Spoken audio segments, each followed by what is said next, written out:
গল্পের নাম ধূসর রংধনু। কলমে মাহিরা ইসলাম, মাহি। গল্পের 10+11তম পর্ব।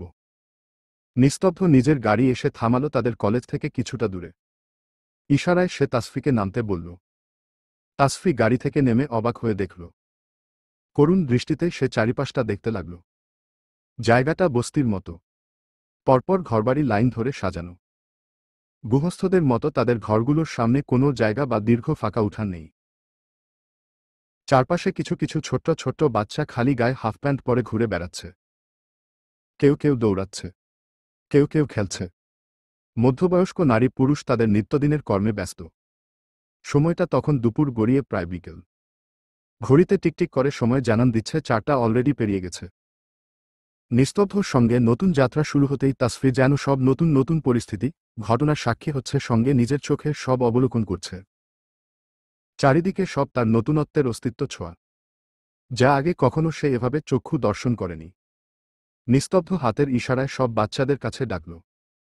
নিস্তব্ধকে তাদের চোখে পড়তেই ডাক্তার আঙ্কেল বলে বলে সবাই ছুটে আসল। তাসফি অবাক হয়ে প্রশ্ন করল, ওরা আপনাকে চেনে? নিস্তব্ধ মুচকি হেসে জবাব দিল, জি। দেশে আসার পর এখানে আমার মাসে কয়েকবারই আসা হয়। ব্যাস, ওরাও চিনে গেল। আজ আমার মিসেসকে ওদের সঙ্গে পরিচয় করাতে আনলাম। তা কেমন লাগছে আপনার মিসেস? নিস্তব্ধ ইয়াসার। ব্যাপারটা দারুণ না? তাসফির মনের কোণে লজ্জারা এসে উকি মারল। মুচকি হেসে মাথা নিচু করে ঘাড় কাত করে হুম বোঝাল। নিস্তব্ধ বাচ্চাগুলোর উদ্দেশ্য বলল, বাচ্চারা শান্ত হও। আজ তোমাদের ডাক্তার আঙ্কেলের একমাত্র বউয়ের সঙ্গে পরিচয় করিয়ে দেব। আজ তোমাদের আন্টি তোমাদের জন্য ইয়াম্মি ইয়াম্মি খাবার নিয়ে এসেছে। তাসফি অপলক চোখে চেয়ে রইল তার প্রাণপুরুষের হাসিখুশি মুখের দিকে। যেই লোকটা বউ বলে মানবে না বলে এত কাহিনী করল, আজ সৈকত সহজে এদের কাছে তাকে নিজের বউ বলে পরিচয় দিচ্ছে। সত্যি সময় পরিবর্তনশীল। কার ভাগ্যের চাকা ঘুরে কোথায় মোড় নেবে বলা যে বড্ড মুশকিল। যার উৎকৃষ্ট উদাহরণ সে নিজে। নিস্তব্ধর ডাকে তাসফি ভাবনাচ্যুত হল। বলল, কি হলো বউ? প্যাকেটগুলো ধরো, ওদের দাও। কি ভাবছ? তাসফি অন্যদিকে মুখ ঘুরিয়ে চোখের কোণে জমা হালকা জলকণা খুব সন্তর্পণে আঙুলের সাহায্য মুছে ফেলল। নিস্তব্ধ দিকে ফিরে হাসি মুখে বলল, কই দিন দিন, খাবার ঠান্ডা হয়ে যাবে তো। নিস্তব্ধ প্যাকেটগুলো তাসফির হাতে ধরিয়ে দিল। তাসফি এক এক করে হাসি মুখে ওদের সেগুলো দিতে লাগল। খাবার পেয়ে তাদের মুখে সে কি আনন্দ! এসব ছোট ছোট বাচ্চাদের মুখে হাসি ফোটাতে পারলে নিজের মাঝে কেমন অন্যরকম আনন্দ অনুভব হয়। বাচ্চাগুলো খাবার পেয়েই ছুট লাগিয়েছে পুনরায়। এই যে ডাক্তার সাহেব এই দিকে আহেন দেখেনি। তাসফি চমকে পেছনে তাকিয়ে দেখতে পেল একটা টিনের ঘরের দরজায় এক বুড়িমা লাঠি ভর দিয়ে বসে আসে। তিনি ডাকলেন বোধহয়। তাসফি নিস্তব্ধর দিকে তাকালো প্রশ্নবোধক দৃষ্টিতে। নিস্তব্ধ মুচকি হেসে বলল, চলো। উনাকে আমি চিনি, ওনারও অপারেশন করেছিলাম। বৃদ্ধা এখনো ভারী মজবুত বুঝলে। এখানে এলেই ওনার সঙ্গে দেখা করে যাই। তাসফি ঠাট্টার ছলে বলল, কি করে বুঝলেন মজবুত? হুম, আপনি কি ধরে দেখেছেন? নিস্তব্ধ তাসফির কপালে দু আঙুলের সহিত টোকা মেরে বলল, মাই মিসেস, আপনি কিন্তু দিন দিন বড্ড দুষ্টু হচ্ছেন। প্রশ্ন সোজাভাবে করলেই হতো। আপনার উত্তর জানিয়ে দিই। এই নিস্তব্ধ ইয়াসারের তো তার বউ ব্যতীত অন্য কোনো নারীকে ছোঁয়াই হল না। খুব খারাপ ব্যাপারটা, তাই না বলুন? অন্যদের বোধহয় একটুখানি ছোঁয়া উচিত ছিল। কি বলেন? তাতে আপনি খুশি হতেন, তাই না? তাসফি চোখ গরম করে তাকাল। লোকটা কি করে বুঝল তার অভিসন্ধি? সে তো কথাকে কাটছাট করে প্রশ্ন করেছিল। নিস্তব্ধ গা দুলিয়ে হাসতে লাগল। হাসতে হাসতেই নিস্তব্ধ বৃদ্ধার সামনে বরাবর সিঁড়িতে বসে পড়ল। বৃদ্ধা তাসফির হাত টেনে তাকে পাশে বসিয়ে দিল। বাহ, সত্যি তো, এখনো বুড়ির গায়ে বড্ড জোর আছে দেখছি। নিস্তব্ধ হাসি মুখে বলল, কি খবর তোমার দাদি? বৃদ্ধা লাঠি দিয়ে তাসফিকে খোঁচা মেরে দেখিয়ে বলল, হ্যাঁ তা ভালোই। তোমার কি খবর লো ডাক্তার সাহেব? এই জন্য কি আমার সতীন লাগে নাকি? হুম, আমার থেকে অনুমতি না নিয়াই বিয়া কইরা ফেললা। এইটা কিন্তু একদম ঠিক করো নাই। তাসফি লজ্জা পাচ্ছে ভীষণ। এরকম পরিস্থিতিতে সে আগে কখনো পড়েনি। নিস্তব্ধ সঙ্গে বৃদ্ধা ও হাসছে গা দুলিয়ে। বৃদ্ধা আবারও বলল, তা কেমন আছো লো সতীন? জামাই আদর সোহাগ করে তো হুম। তাসফি লজ্জায় মাথা নিচু করে নিল। নিস্তব্ধ এক দৃষ্টিতে তাকিয়ে তার অর্ধাঙ্গিনীর রিয়াকশন দেখছে। আর মিটিমিটি হাসছে। প্রেয়সীর নাস্তানাবুদ মুখখানা দেখলে আজকাল তার মাঝে আনন্দ অনুভূতিরা ঘিরে ধরে। বৃদ্ধা হাঁক ছেড়ে তার ছেলের বউকে ডাকল। কই রে আব্দুলের মা, এইদিকে আহো, ওগো নাস্তা পানি দাও। যাই আম্মা। কথার মাঝেই বৃদ্ধার ছেলের বউ বাটিতে করে নাড়ু, মুড়ি, শরবত, বাতাসা নিয়ে এল। তাসফি তা দেখে বলল, এগুলোর কি দরকার ছিল দাদি, আমরা খানিকক্ষণ আগেই খেয়ে এসেছি। বৃদ্ধা তাসফির মাথায় হাত বুলিয়ে বলল, আরে খাওলো, ওগুলান তো ভারী খাবার, এগুলান হালকা খাবার, নাও খাইয়া লও। গরিবের ঘরে এগুলানই ছিল, খাও খাও। নিস্তব্ধ তার তাসফি কিছু কিছু খেল। তাসফি নাড়ুটা মুখে দিয়ে বড্ড ভালো লাগল। শেষ কবে মায়ের হাতের বানানো নাড়ু খেয়েছিল মনেও নেই। স্বাদ ও স্মরণে নেই। দীর্ঘশ্বাস ফেলল তাসফি। বৃদ্ধা ও বাচ্চাদের থেকে বিদায় নিয়ে তারা গাড়িতে উঠল। বৃদ্ধা হেসে বলল, আবার আইসো গো তোমার জামাই লইয়া সতীন। তাসফি মাথা নাড়ল। সকাল থেকে আজকের দিনটা তার ভীষণ ভালো কাটছে। বাবা গত হওয়ার পর এত সুন্দর সে কোনো দিনটি উপভোগ করেছে জানে না। ভালোবাসার মানুষটা পাশে থাকলে বুঝি সবকিছু এমন সুন্দর লাগে। অদ্ভুত ভালো লাগে। তাসফি দীর্ঘক্ষণ তাকিয়ে রইল নিস্তব্ধর পানে। নিস্তব্ধ সামনে তাকিয়েই দুষ্টুমির ছলে বলল, কি ব্যাপার? মনে হচ্ছে আপনার ডাক্তার সাহেবের চেহারার মাধুর্য বেড়ে গিয়েছে হুম। তাসফি আনমনেই মাথা নাড়ল। তা দেখে নিস্তব্ধ ঠোঁট টিপে হাসল। নিজের ভুল বুঝতে পেরে তাসফি আমতা আমতা করে সামনে তাকাল। কথা ঘুরানোর চেষ্টা করে তাসফি অন্য কিছু বলতে লাগল। তাসফি বলল, কি মিষ্টি ওদের ব্যবহার দেখেছেন? ইস, আমি এখানে আবারও আসব বুঝেছেন। প্রেয়সীর কথন নিস্তব্ধ মন দিয়ে শুনছে। তাসফি আবারও বলল, আমাদের যখন বেবি হবে তাকে ওদের সঙ্গে খেলতে দেব। কি দারুণ না ব্যাপারটা বলুন। নিস্তব্ধ ঠোঁট টিপে হেসে বলল, হ্যাঁ, ভীষণ দারুণ। আমার ওয়াইফ যেহেতু আমার থেকে এক ধাপ এগিয়ে, তাই প্রসেসটা দেখছি দ্রুতই শুরু করতে হবে। কি বলেন? আপনার পিরিয়ড ক্লোজের লাস্ট ডেট কবে বলুন তো? তাসফি ড্যাব ড্যাব করে নিস্তব্ধর দিকে তাকিয়ে রইল কথার সারাংশ বুঝতে। যখন বুঝতে পারল একটু আগে ঘরের বসে সে আবারও কতবড় বোকামি করেছে। মুহূর্তে সে মুখ হাত দিয়ে ঢেকে পাশে ঘুরে গেল। ইস তাসফি, দিন দিন তুইও বড্ড লাগামহীন হয়ে যাচ্ছিস। ছি ছি। তাসফিদের বাসার সামনে এসে নিস্তব্ধ ব্রেক কষল।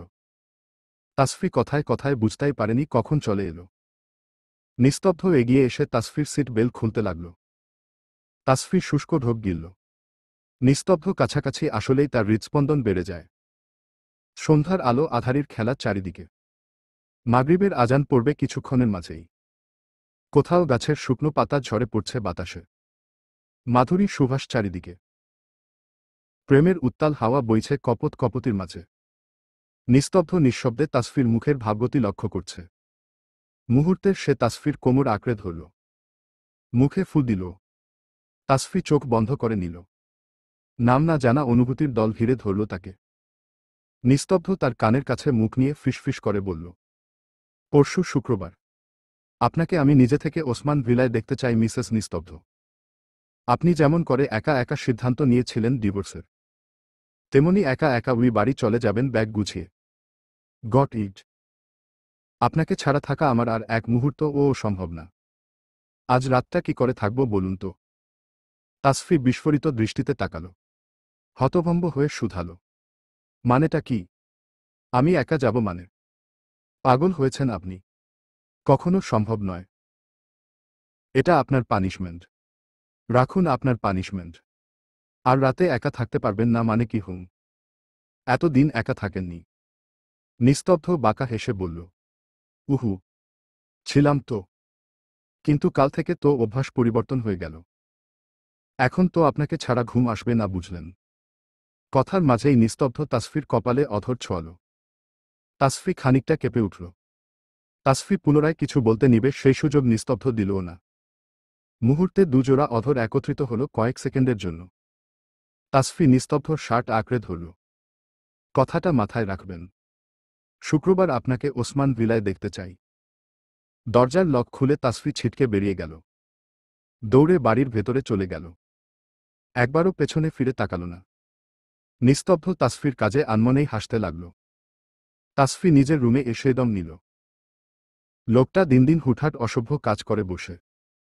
সে কিছু বলারই ফুসরত পায় না। উফস। নিস্তব্ধ পুনরায় গাড়ি ঘুরিয়ে হসপিটালের দিকে চলল। রাত তখন প্রায় 10টার কাছাকাছি। নিস্তব্ধ মাত্র হসপিটাল থেকে ফিরে ফ্রেশ হয়ে বসল। তখনই মেসেঞ্জার গ্রুপে কল আসল। নিস্তব্ধ আস্তে ধীরে কলটা রিসিভ করল।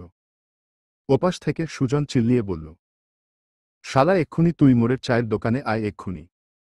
নিস্তব্ধ বিরক্তিতে ফোন দূরে সরিয়ে বলল, চিল্লাসছিস কেন? শুনতে পাচ্ছি তো, আসতে কথা বল। আর এখন কেন? আমি খুব টায়ার্ড। সুজন আবারও বলল, টায়ার্ড তোমার ভরে দেব। নিস্তব্ধ রাগী স্বরে বলল, ফালতু কথা বলবি না সুজন। সৃজন সুজনের হাত থেকে ফোন নিয়ে বলল, দেখ ভাই, দ্রুত আয়। কথা বাড়াস না। ওয়েট ওয়েট, তোরা সবাই এক জায়গায় নাকি? সুজন ফোন কেড়ে নিয়ে বলল, অবশ্যই, এখন আপনি দয়া করে আসলে ষোলকলা পূর্ণ হবে। ওকে, আসছি। ওরা তিনজন শয়তানি হেসে বলল, আসো না বাছা ধন, আসো। আজ তোমার ভবলীলা সাঙ্গ করব আমরা। নিস্তব্ধ দোকানে পৌঁছানোর সঙ্গে সঙ্গে ওরা চেপে ধরল। মাহিন নিস্তব্ধকে পেছনে থেকে জাপটে ধরল। সুজন দুই হাত ধরল, আর সৃজন বসালো ওর নাক বরাবর ঘুষি। নিস্তব্ধ হতভম্ব হয়ে তাকিয়ে রইল ওদের দিকে। এসবের মানে কি? নিস্তব্ধ আতকে উঠে বলল, কি করছিস ভাই তোরা? মরে যাব তো আমি। আমার বউটা অকালে বিধবা হয়ে যাবে। ছাড় ভাই প্লিজ। তোদের পাতানো বোন ও বিধবা হবে। ছাড়। কি হয়েছে তা কি বলবি তো? মাহিন, হাত ছাড়। ভালো হবে না কিন্তু। এমন ল্যান্ড দেব না। পরবর্তীতে আর বাবা ডাক শুনতে পারবি না। কথার মাঝে সৃজন আরেকটা ঘুষি মারল। মাহিন নিস্তব্ধর হুমকি শুনে সঙ্গে সঙ্গে ছেড়ে দিল। সে মোটেও পঙ্গু হতে রাজি নয়। বাসন্তী আর তাদের ভবিষ্যৎ বাচ্চা কাচ্চা নিয়ে সে দীর্ঘদিন বেঁচে থাকতে চায়। সঙ্গে মানুষের দাঁতের সেবা করবে। সবাইকে দাঁতের মর্ম বোঝাতে চায়। নিস্তব্ধ হাত ঝাড়া মেরে সুজনের থেকে ছাড়িয়ে নিল। সুজনের নাক বরাবর ঘুষি মারল। সৃজনের কাঁধ বরাবর ঘুষি মারল। চারজন ধস্তাধস্তি করে হাঁপিয়ে গেল। ঠাস করে বেঞ্চিতে বসে পড়ল। দোকানদার চাচা ওদের কাণ্ড দেখে মিটমিট করে হাসছে। এদের খুনসুটি সে ভালোই উপভোগ করে। তারা দোকানে আসলে দোকানটার প্রতিটা কণা উৎফুল্লতায় ভরে উঠে। সুজন হাঁপাতে হাঁপাতে বলল, শালা, আমাদের না জানিয়ে বাসর সেরে ফেল। কলিজায় কত্তবর সাহস। নিস্তব্ধ সৃজনের কাঁধ মাথা রেখে বলল, বাসর আর সারতে পারলাম কই, তার আগেই তো নাক ভেঙে দিলই তোরা। সৃজন নিস্তব্ধকে ধাক্কা মেরে বলল, স্বর একদম ছুবি না। তোর জন্য কত কিছু করলাম আর শেষ পর্যন্ত আমাদের না জানিয়ে বাসর সেরে ফেললি। না পেলাম বাসর সাজানের সুযোগ। না পেলাম টাকা পয়সা। নিস্তব্ধ মাহিনের মাথায় হাত রেখে বলল, বিশ্বাস কর ভাই, তোরা ওর দিব্যি সেরকম কিছু হয়নি। মাহিন ছিটকে দূরে সরে গেল। আহাজারি করে বলল, কি ভাই, তুই সবসময় আমাকেই কেন টার্গেট করিস? আমি অকালে মোটেও মরতে চাই না। সুজন চোখ ছোট ছোট করে নিস্তব্ধর সামনে এসে বলল, সত্যি বলছিস তো? নিস্তব্ধ মাথা নাড়ল। মাহিন বলল, তাহলে তাসফিকে কে নিয়ে ফার্ম হাউজে কেন গিয়েছিলি? এমনি ওকে একটু ঘোরাতে নিয়ে গিয়েছিলাম।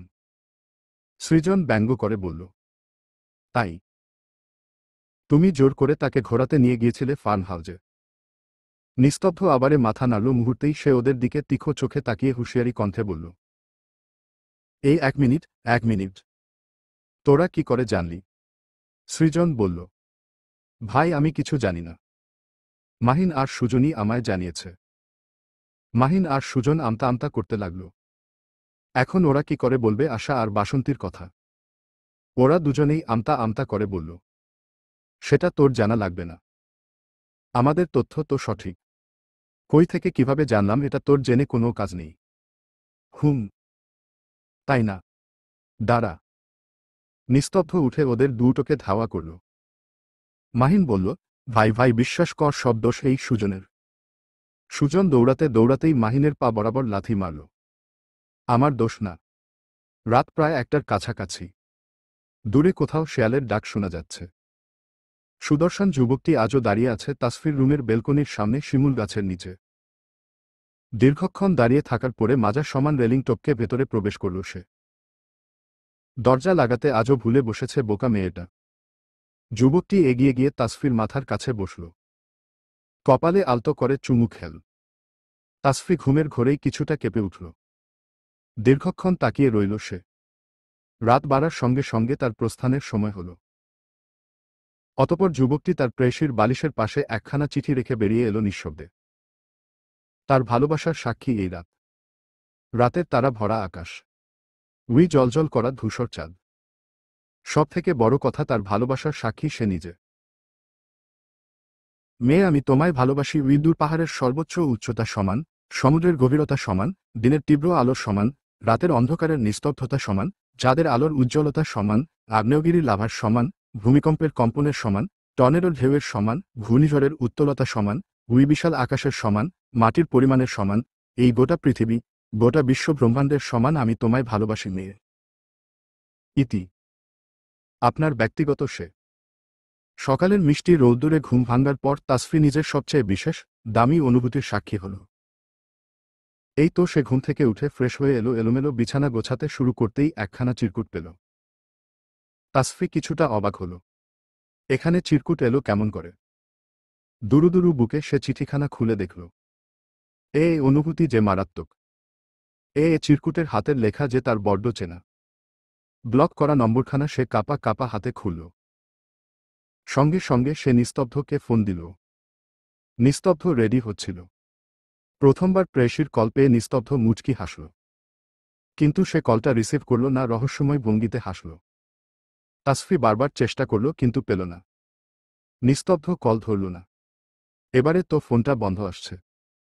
রেডি হয়ে নিস্তব্ধ নিচে নেমে এল। ডাইনিংয়ে বসল। খাওয়ার মাঝে নিলয় সাহেব প্রশ্ন করল, পরশু রাতে বাসায় ছিলে না?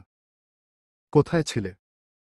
নিস্তব্ধ নির্লিপ্ততার স্বরে জবাব দিল, ফার্ম হাউজে। সেখানে কেন হঠাৎ? ইচ্ছা হয়েছিল তাই। তোমার আর কোনো প্রশ্ন আছে? অবশ্যই আছে। কাল এতরাতে তুমি কই থেকে ফিরেছিলে? নেশা ভান করতে শুরু করনি তো? নিস্তব্ধ ভ্রু কুঁচকে বাবার দিকে তাকাল। নিলয় সাহেব মুখ কাচুমাচু করে বলল, না বলছিলাম আর কি। খেতেও পারো। ওগুলো ভালো নয় বাবা, খেতে নেই। আয়েশা ঠোঁট টিপে হেসে বলল, বাবা এসব বাদ দিন। কোনো কাজ ছিল বোধহয় তাই বেরিয়েছিল। তা দেওরজি তাসফির সঙ্গে তোমার কথা নয় নাকি? নিস্তব্ধ মাথা নেড়ে না বোঝাল। খাওয়া শেষ করে নিস্তব্ধ নিঃশব্দে বেরিয়ে গেল। নিস্তব্ধ চলে যেতেই সবাই একে অপরের দিকে অদ্ভুত চোখে তাকিয়ে রইল। তার ছেলে মিথ্যা বলা পছন্দ করে না, অথচ একটু আগে নিজে কি সুন্দর চমৎকার মিথ্যা কথাগুলো বলে গেল। নিলয় সাহেন ঠাট্টা করে বলল, বুঝলে গিন্নি, এই হচ্ছে তোমার বউ, পাগল ছেলে। তলে তলে টেম্পু চালায় অথচ ওপর দিয়ে বলে তৈল শেষ। যত দ্রুত সম্ভব ছেলে বউকে বাড়ি নিয়ে এসো। ছেলে তোমার পাগল হলো বলে। অনিমা বেগম গম্ভীর কণ্ঠে বলল, তার বউ লাগলেই সে নিজে নিয়ে আসুক। দেখ তোমার ছেলে আর কি কি কাণ্ড ঘটায়। সবাই চুপ থাকবা। মোক্ষম সময় তাকে জবাব দেওয়া হবে। বাসন্তী বলে উঠল, মা তুমি যাই বলো না কেন, ভাই কিন্তু বউয়ের প্রেমে হাবুডুবু খাচ্ছে। হ্যাঁ, এখন শুধু তোমার ভাই তা সবার কাছে স্বীকার করলেই হয়। সবাই একজোট হেসে নিল। ব্রেকফাস্টে তাসফিকে মন মরা হয়ে খেতে দেখে মেজ চাচি জিজ্ঞেস করল, কি হয়েছে? জামাই বাবাজির সঙ্গে সব ঠিকঠাক তো? তুই তো কাল এসে বললি সব ঠিকঠাক। তাসফি মাথা নাড়ল, বলল, কিছু না চাচি। আসো তোমায় একটু জড়িয়ে ধরি। দেখ মেয়ের কাণ্ড। কি হয়েছে তাও বলবে না। উল্টো কথা ঘোরাতে বাপের মতো ওস্তাদ। আহা আসো না। তাসফি চেয়ারে বাসা অবস্থা মেজ চাচির কোমর জড়িয়ে ধরল। চাচি তাসফির মাথায় হাত বুলাল। তাসফি মনে মনে বলল, তোমায় আমি ভীষণ ভালোবাসি চাচি। মা মারা যাবার পরে তো তুমিই আমার মা হয়ে উঠেছ। এখন এই দুনিয়ায় আপন বলতে তো শুধু তুমি। আর হঠাৎ এসে ধরা দিল ডাক্তার সাহেব আর তার পরিবার। রেডি হয়ে তাসফি কলেজের উদ্দেশ্যে বেরিয়ে গেল। কলেজে এসে তাসফি সবার প্রথমে দৌড়ে নিস্তব্ধর চেম্বারে এল। কিন্তু সে তাকে সেখানে পেল না। তার অনুমান ঠিক কিনা শিওর হওয়া দরকার, কিন্তু লোকটা যেন হঠাৎ করেই হাওয়া হয়ে গেল। আজব, যা বলার সরাসরি না বলে লোকটা প্রতিবার হেয়ালি করে। অপর বিল্ডিংয়ের থার্ড ফ্লোর থেকে নিস্তব্ধ তাসফির ভাবমূর্তি অবলোকন করে মুচকি হাসল। সে তো চায় তাই, তার বিবি তার জন্য উতলা হোক, অস্থির হোক, না হলে প্রেমটা জমবে কেমন করে। ক্লাসে আসতেই তাসফিকে আশা সনিধি আরাধ্য জোকের মতো আঁকড়ে ধরল কথার জালে। আশা কটমট করে তাকিয়ে থেকে আশেপাশে অবলোকন করে গর্জে উঠে বলল, এত বড় একটা কথা তুই আমাদের থেকে গোপন করে গেলি, কি করে পারলি বলতো? স্যারের মতো গম্ভীর মানুষ কিনা সবসময় তোর খোঁজ করে। তুই অসুস্থ হতে হাইপার হয়, তোকে যারা শাস্তি দিল তাদের ও শাস্তি দিল, আমাদের তো আগেই বোঝা উচিত ছিল। ঈশ্বস, ইচ্ছে করছে তোকে এখন বুড়ি গঙ্গা নদীতে গিয়ে চুবাই। ইস, কি অপমানটাই না হলাম আমরা। আগে আমাদের বললে তোর কি এমন ক্ষতি হতো বল। আর বিয়ের খবর সবাই জানে না কেন? স্যার তোর এত কেয়ার করে অথচ সবাইকে বিয়ের কথা জানাতে সমস্যা কোথায়? তাসফি করুণ চোখে ওদের দিকে তাকিয়ে রইল। বিয়ের কথা কেন বলছে না সেটা তো সেও জানে না।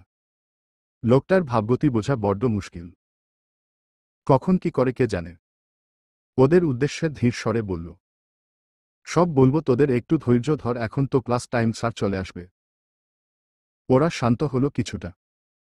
সন্নিধি চোখ ছোট ছোট করে বলল, সত্যি সব বলবি তো? প্রমিস। আরাধ্য বলল, এই এবার বিশ্বাস হলো। তুই কোনোটা সত্যি বলিস মিথ্যা বলিস আমরা তো ভেবেই কুল পাচ্ছি না।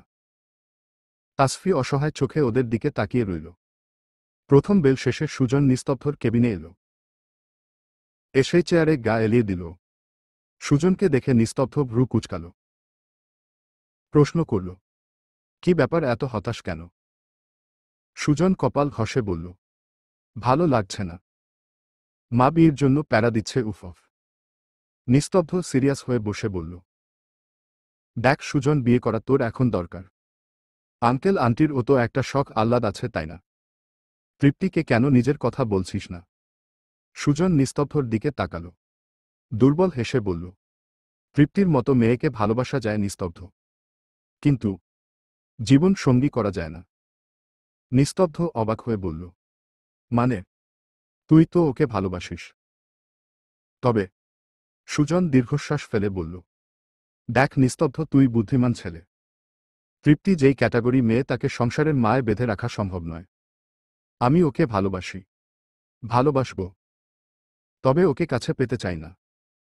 যখন ওর বিষয়ে জানতাম না তখন থেকেই ওকে ভালোবাসি। আমার ভালোবাসা তো মিথ্যা নয়। কি করে ভুলব সেই ভালোবাসা?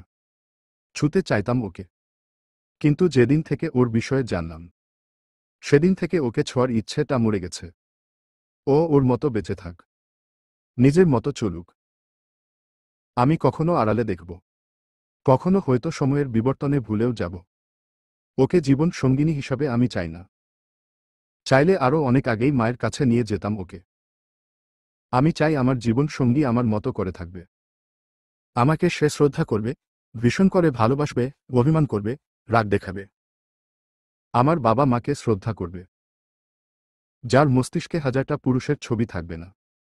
তৃপ্তির পক্ষে তার কোনোটাই করা সম্ভব নয়। ও অহংকারী, অসুস্থ পরিবেশে বড় হয়েছে। সে কি করে আমার সুস্থ ফ্যামিলির সাথে মানিয়ে নেবে?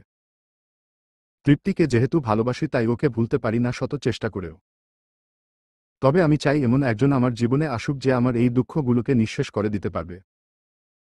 বাকিটা জীবন আমায় ভালোবেসে আগলে রাখবে। নিস্তব্ধ মাথা নাড়ল। বুঝলাম, তবে বিয়ে করছিস না কেন?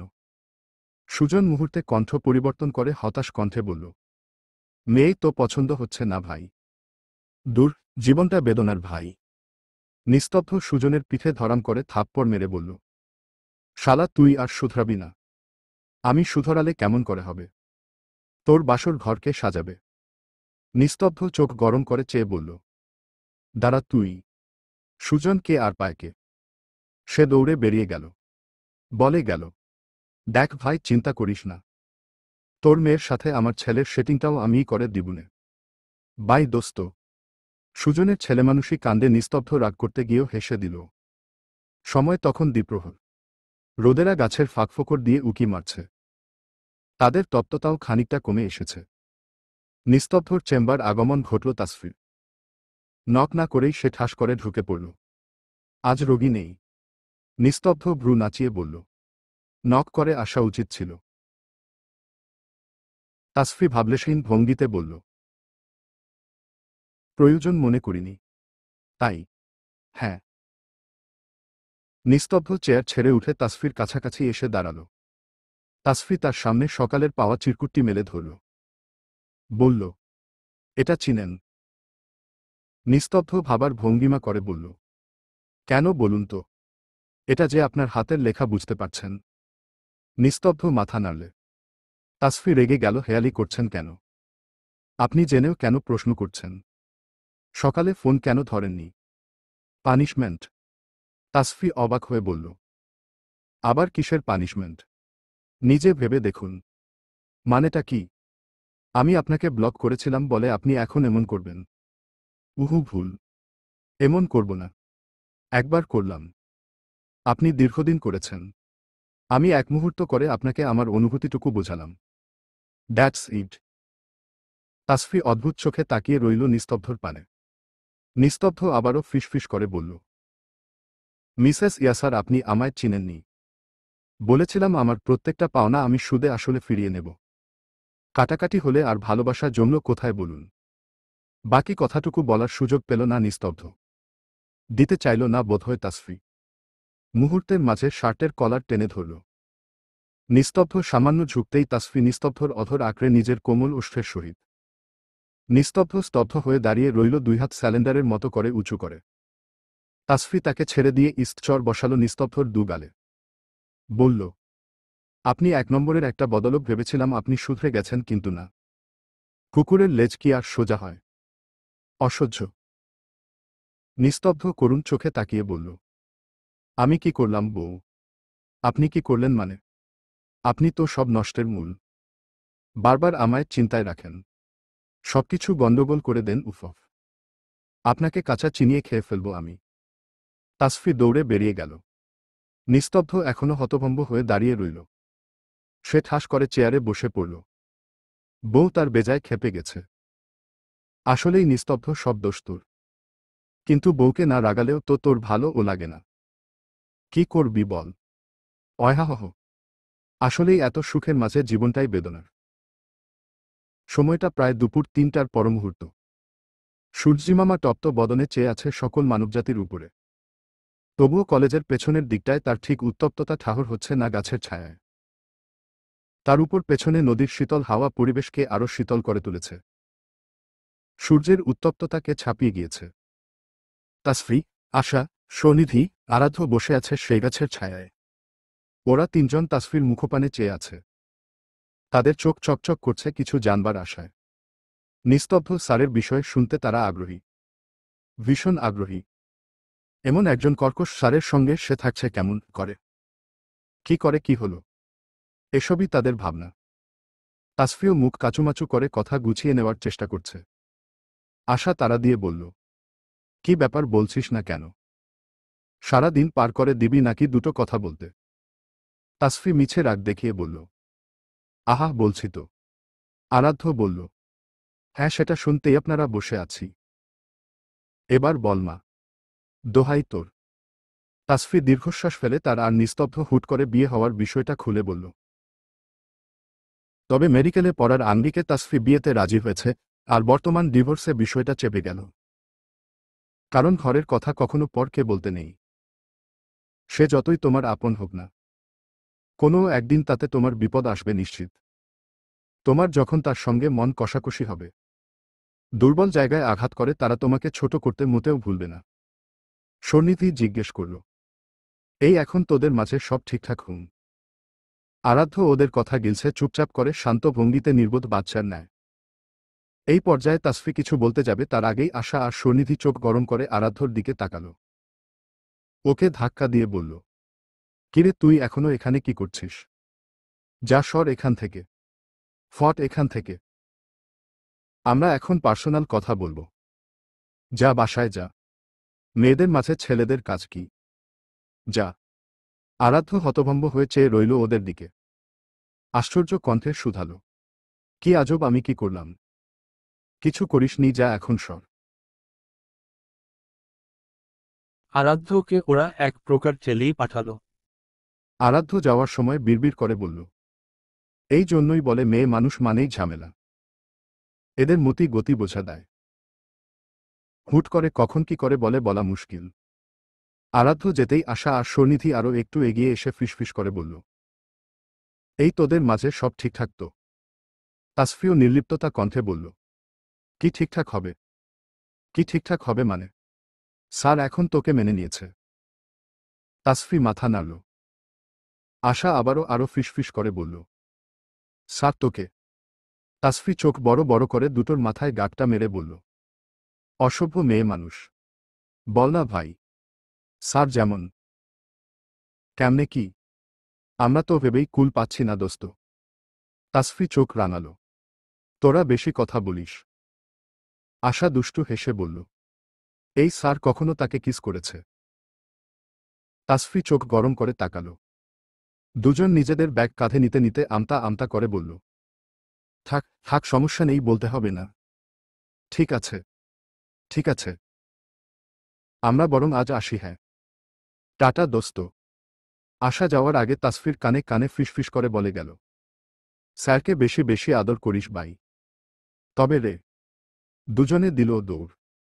দুজনের কর্মকাণ্ডে তাসফিও হেসে দিল। ঘড়ির কাঁটা 4টার ঘরে গিয়ে পা রেখে বোধহয়। সূর্যের তেজও খানিকটা কমে এসেছে। ওরা যাওয়ার পর তাসফি দীর্ঘক্ষণ তাকিয়ে রইল নদীতে থলথল করা দীর্ঘ জলরাশির দিকে।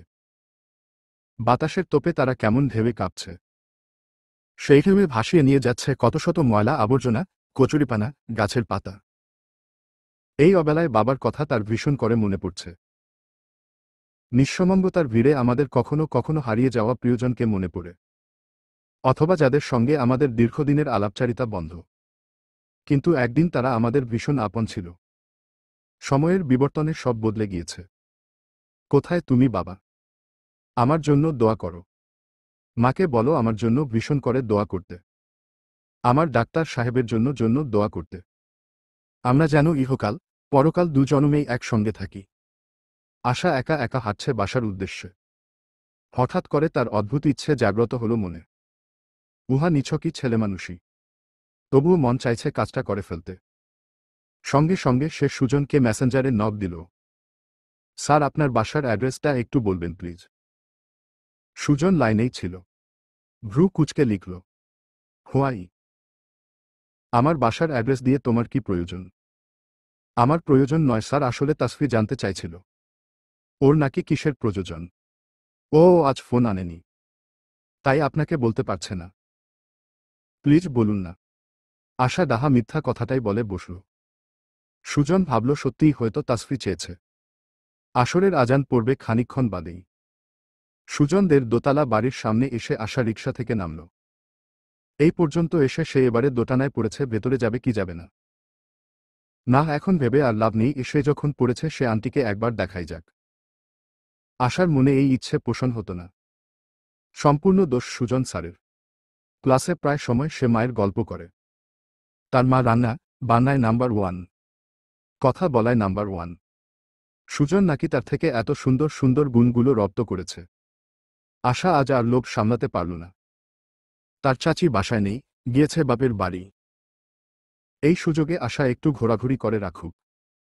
গেটে শটান দাঁড়িয়ে থাকা দারোয়ান প্রথমে তাকে ঢুকতে দিতে দারুণ তেয়ারামি করল। পরবর্তীতে সুজন স্যারের কথা বলে ভয় দেখানোতে একটু রেহাই পাওয়া গেল। আশা সামান্য কেশে গলা পরিষ্কার করে ভাব নিয়ে বলল, আপনি কি জানেন সুজন স্যার আমায় পাঠিয়েছে? সে যদি জানে আপনি আমাকে ভেতরে ঢুলতে দেননি, আপনার চাকরি নট হয়ে যেতে পারে। জানেন? দারোয়ান সুজনের কথা শুনে মুখ কাচুমাচু করে ফেলল। চাকরি নটের কথা শুনে আরও ভয় পেল। অমনি আশাকে সুরসুর করে ভেতরে ঢুকতে দিয়ে দিল। আশা জিজ্ঞেস করল, আপনার মালিক উপরে থাকে না নিচে থাকে?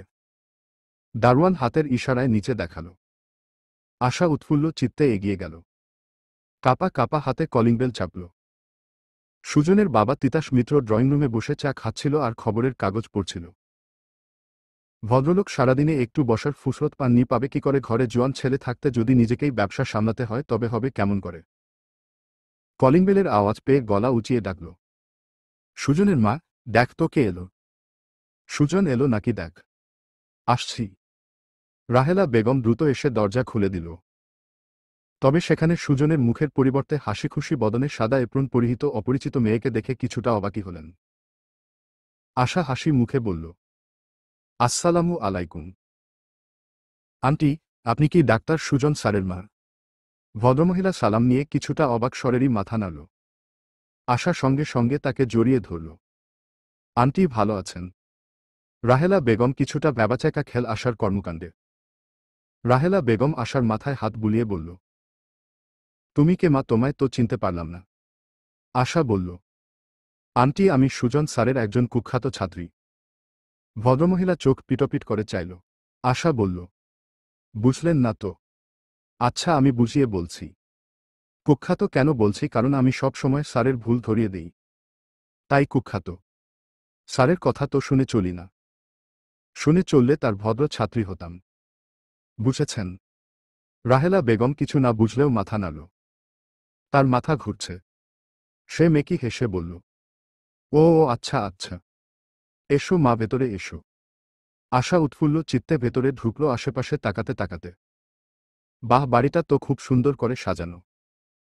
তিতাস মিত্র স্ত্রী দিকে প্রশ্নবোধক দৃষ্টিতে চাইল। আশা নিজে থেকে বলল, আঙ্কেল ভালো আছেন? আমি সুজন স্যারের একজন ছাত্রী। আসলে স্যার আমার থেকে একটি নোট নিয়েছিল। সেটা আমার এখন খুব দরকার, তাই নিতে আসলাম। সঙ্গে মিষ্টি আন্টিকেও দেখতে এলাম। স্যারের মুখে আন্টির প্রশংসা অনেক শুনি। আন্টিকে দেখার লোভটা আর সামলাতে পারলাম না। আশা মনে মনে বলে, আসলেই আন্টির চেহারা এখনো ভীষণ কিউট। দেখেই বোঝা যাচ্ছে ছেলে তার মায়ের জিনগুলোই বেশি পেয়েছে। হাহ। রাহেলা বেগম অবাক হয়ে জিজ্ঞেস করল, সুজন আমার প্রশংসা করে? আশা মাথা নাড়ল। রাহেলা বেগম খুশি হয়ে আশাকে বসতে দিল। বিভিন্ন নাস্তা পানি এনে ভরে ফেলল। আশার মজার মজার কথা শুনে সুজনের বাবা মা দুজনেই হাসতে লাগলেন। দুজনেই অনেক দিন পর এভাবে মন খুলে হাসল। ভদ্রলোক হাসলেন। আশার ছেলেমানুষই সে বুঝতে পারছে। স্ত্রীকে বললেন, সুজনের মা, যাও ওকে সুজনের রুমে নিয়ে যাও। নোট আনলে ওর রুমেই রাখবে। রাহেলা বেগম বললেন, ও হ্যাঁ হ্যাঁ চলো। আসলে সুজন দোতলায় থাকে তো, এখনো আসেনি ও। এসো মা। রাহেলা বেগম আশাকে নিয়ে সুজনের রুমের সামনে এসে আবার ফিরে গেল। সুজনের বাবা হঠাৎ ডাকল। আশাকে বলল, তুমি যাও, রুম খোলাই আছে। ওর সব কাগজপত্র টেবিলেই, তাকে দেখ। সুজন খানিকক্ষণ আগেই এসেছিল হসপিটাল থেকে।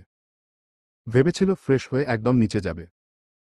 মাত্রই গোসল শেষ করে হয়ে তোয়ালে জড়িয়ে মৃদু স্বরে গান গাইতে গাইতে ওয়াশরুম থেকে বের হল সে।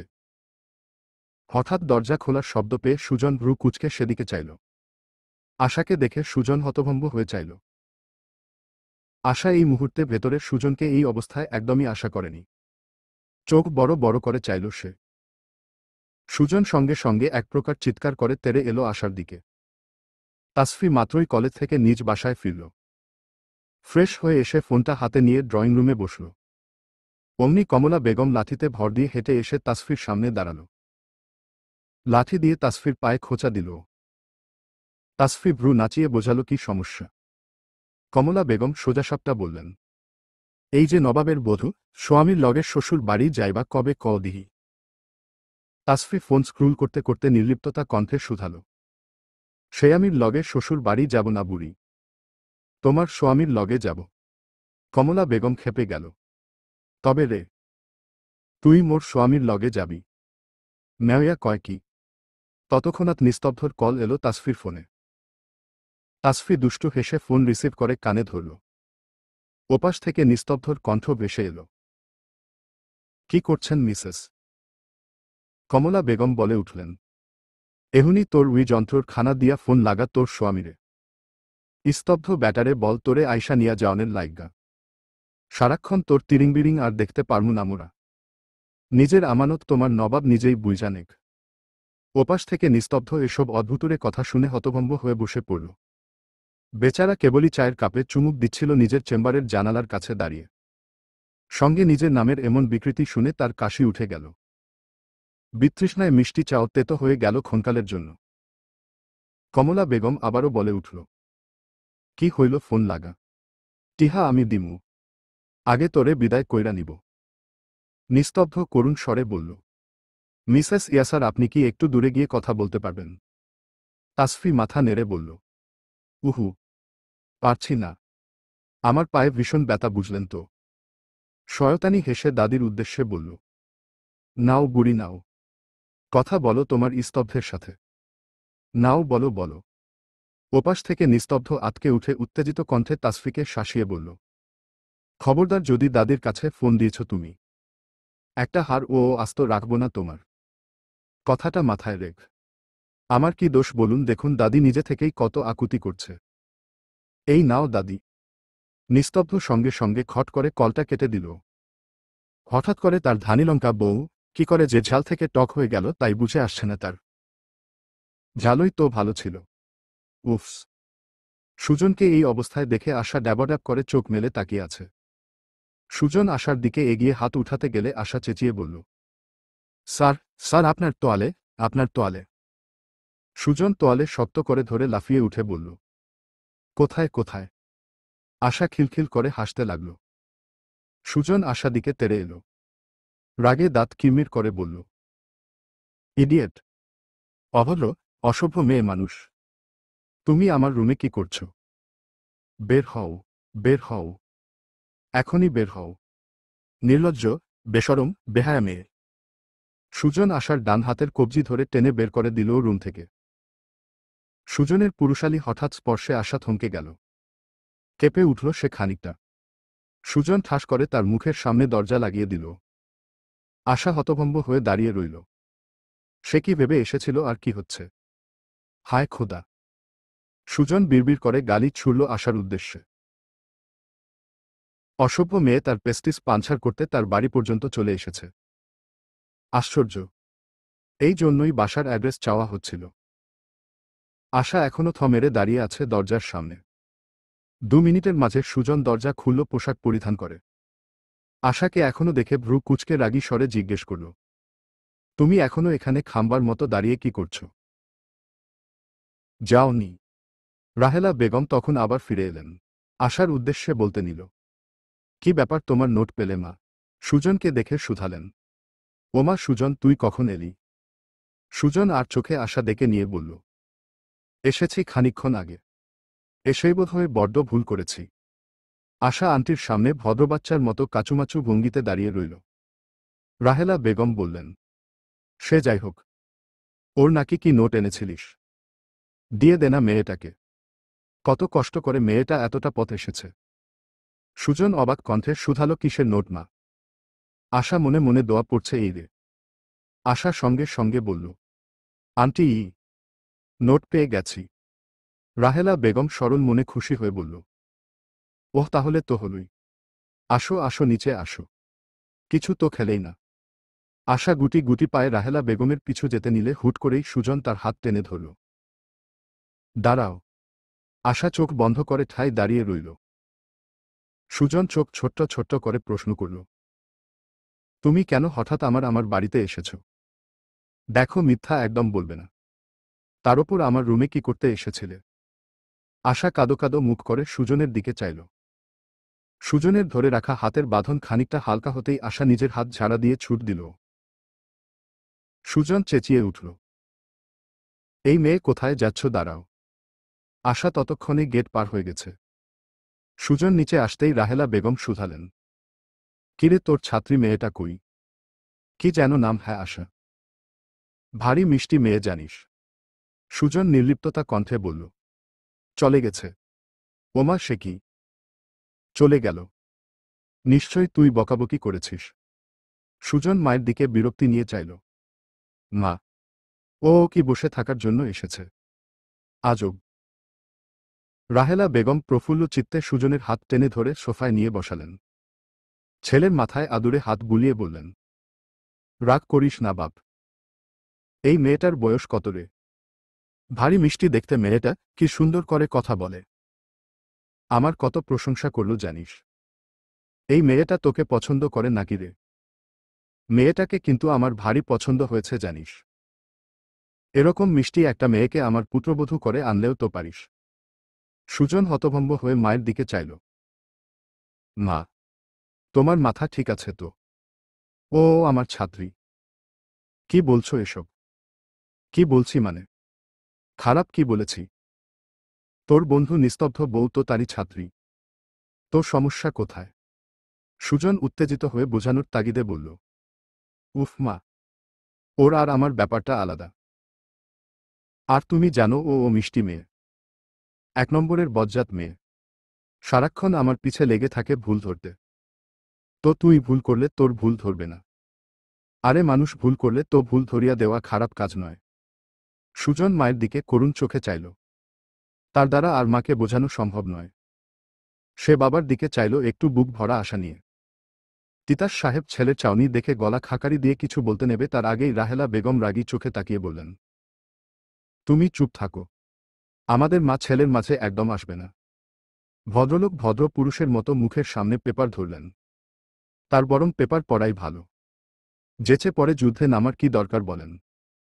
পেপার পড়াতেই তার শান্তি। যুদ্ধ করে জেতার বদলে হারটাই তার বেশি হয়। তার চেয়ে এটাই ভালো। ধ্যাত। সুজন উঠে চলে গেল। আরে কোথায় যাচ্ছিস শোন না। রাহেলা বেগম স্বামীর দিকে তাকিয়ে বলল। কি হলো, তুমি কিছু বলতে পারলে না?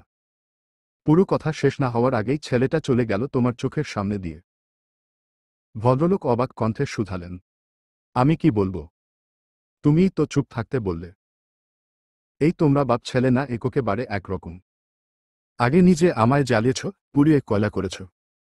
ছেলে এখন আমায় পুনরায় জ্বালিয়ে ছাই করতে নেমেছে। ভদ্রলোক বিস্ফোরিত দৃষ্টিতে দিয়ে স্ত্রীর দিকে চেয়ে রইলেন।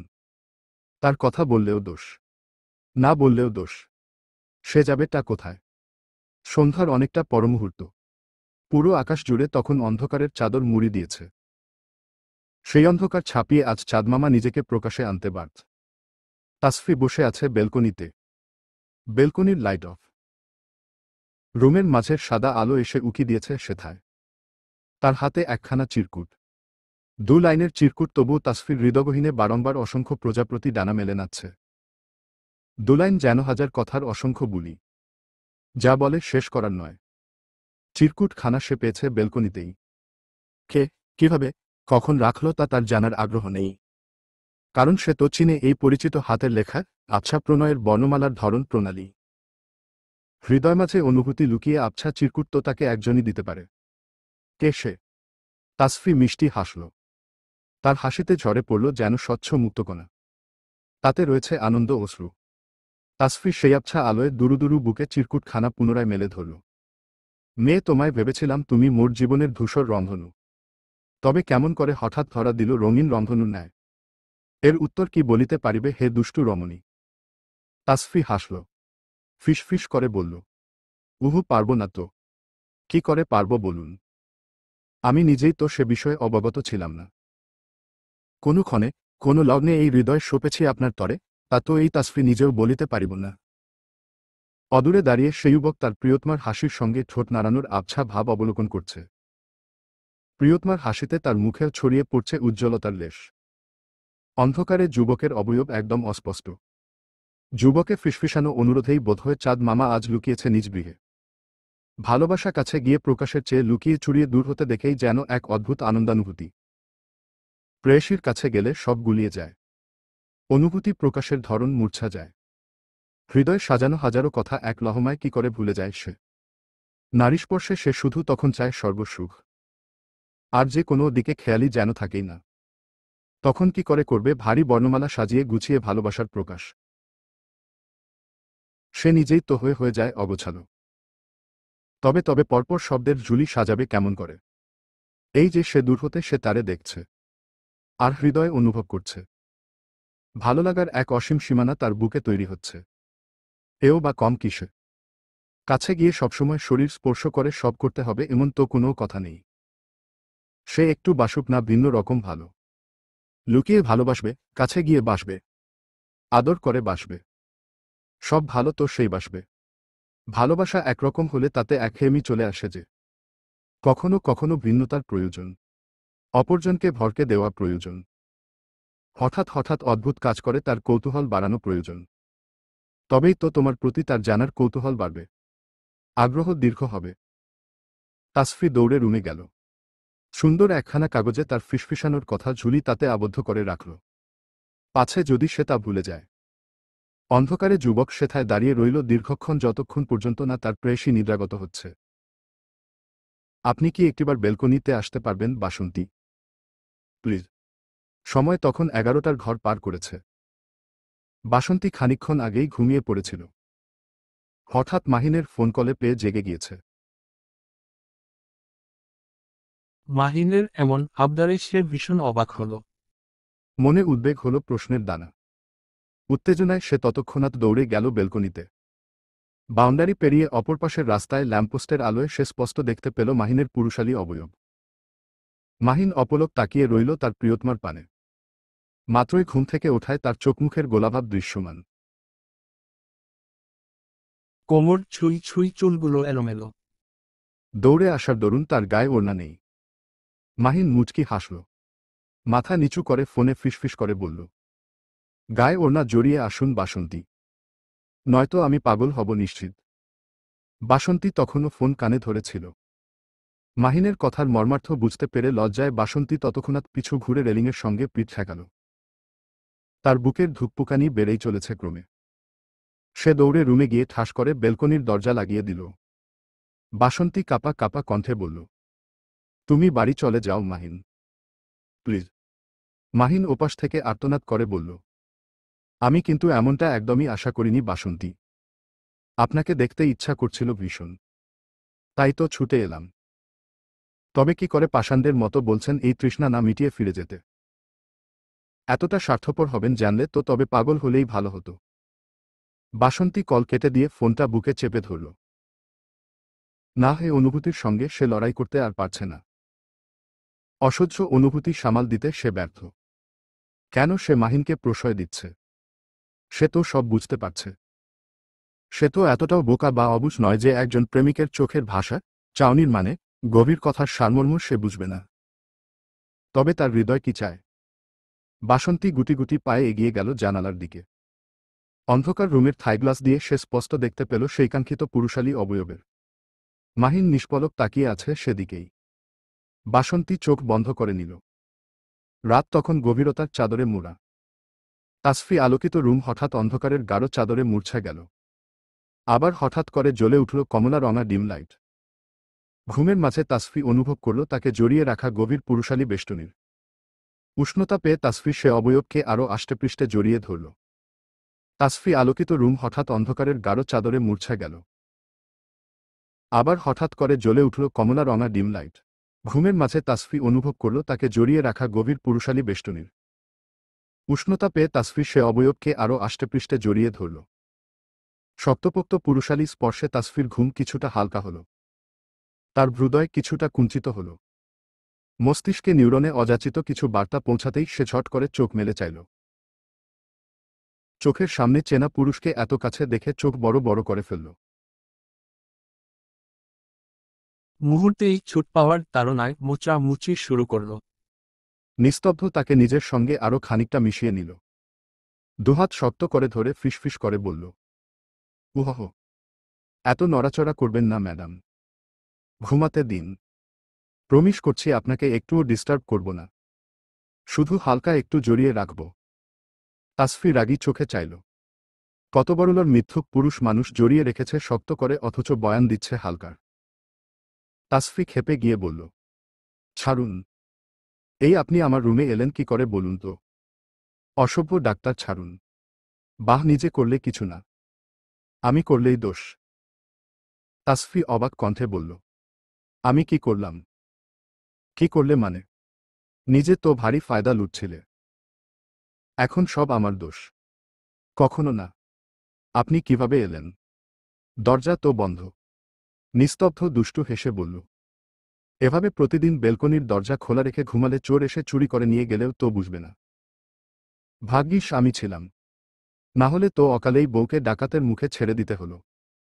তাসফি চমকে উঠে বলল, বেলকনির দরজা খোলা রেখেছিলাম নাকি? আজ্ঞে। তাসফি ঝট করে নিস্তব্ধর থেকে নিজেকে ছাড়িয়ে নিয়ে উঠে বসল। নিস্তব্ধর হাত ধরে টেনে বলল, বের হন, এখনই বের হন আপনি। শত টেনেও তাসফি ওই শক্ত সামর্থ্য দেহকে এক ফোঁটা নাড়াতে পারল না। হাঁপিয়ে উঠল, উল্টো হাফ ছেড়ে বসে পড়ল। নিস্তব্ধ হাসল, রসাত্মক কণ্ঠে বলল, কি ব্যাপার ম্যাডামের হাওয়া ফুস? চুপ, একদম চুপ।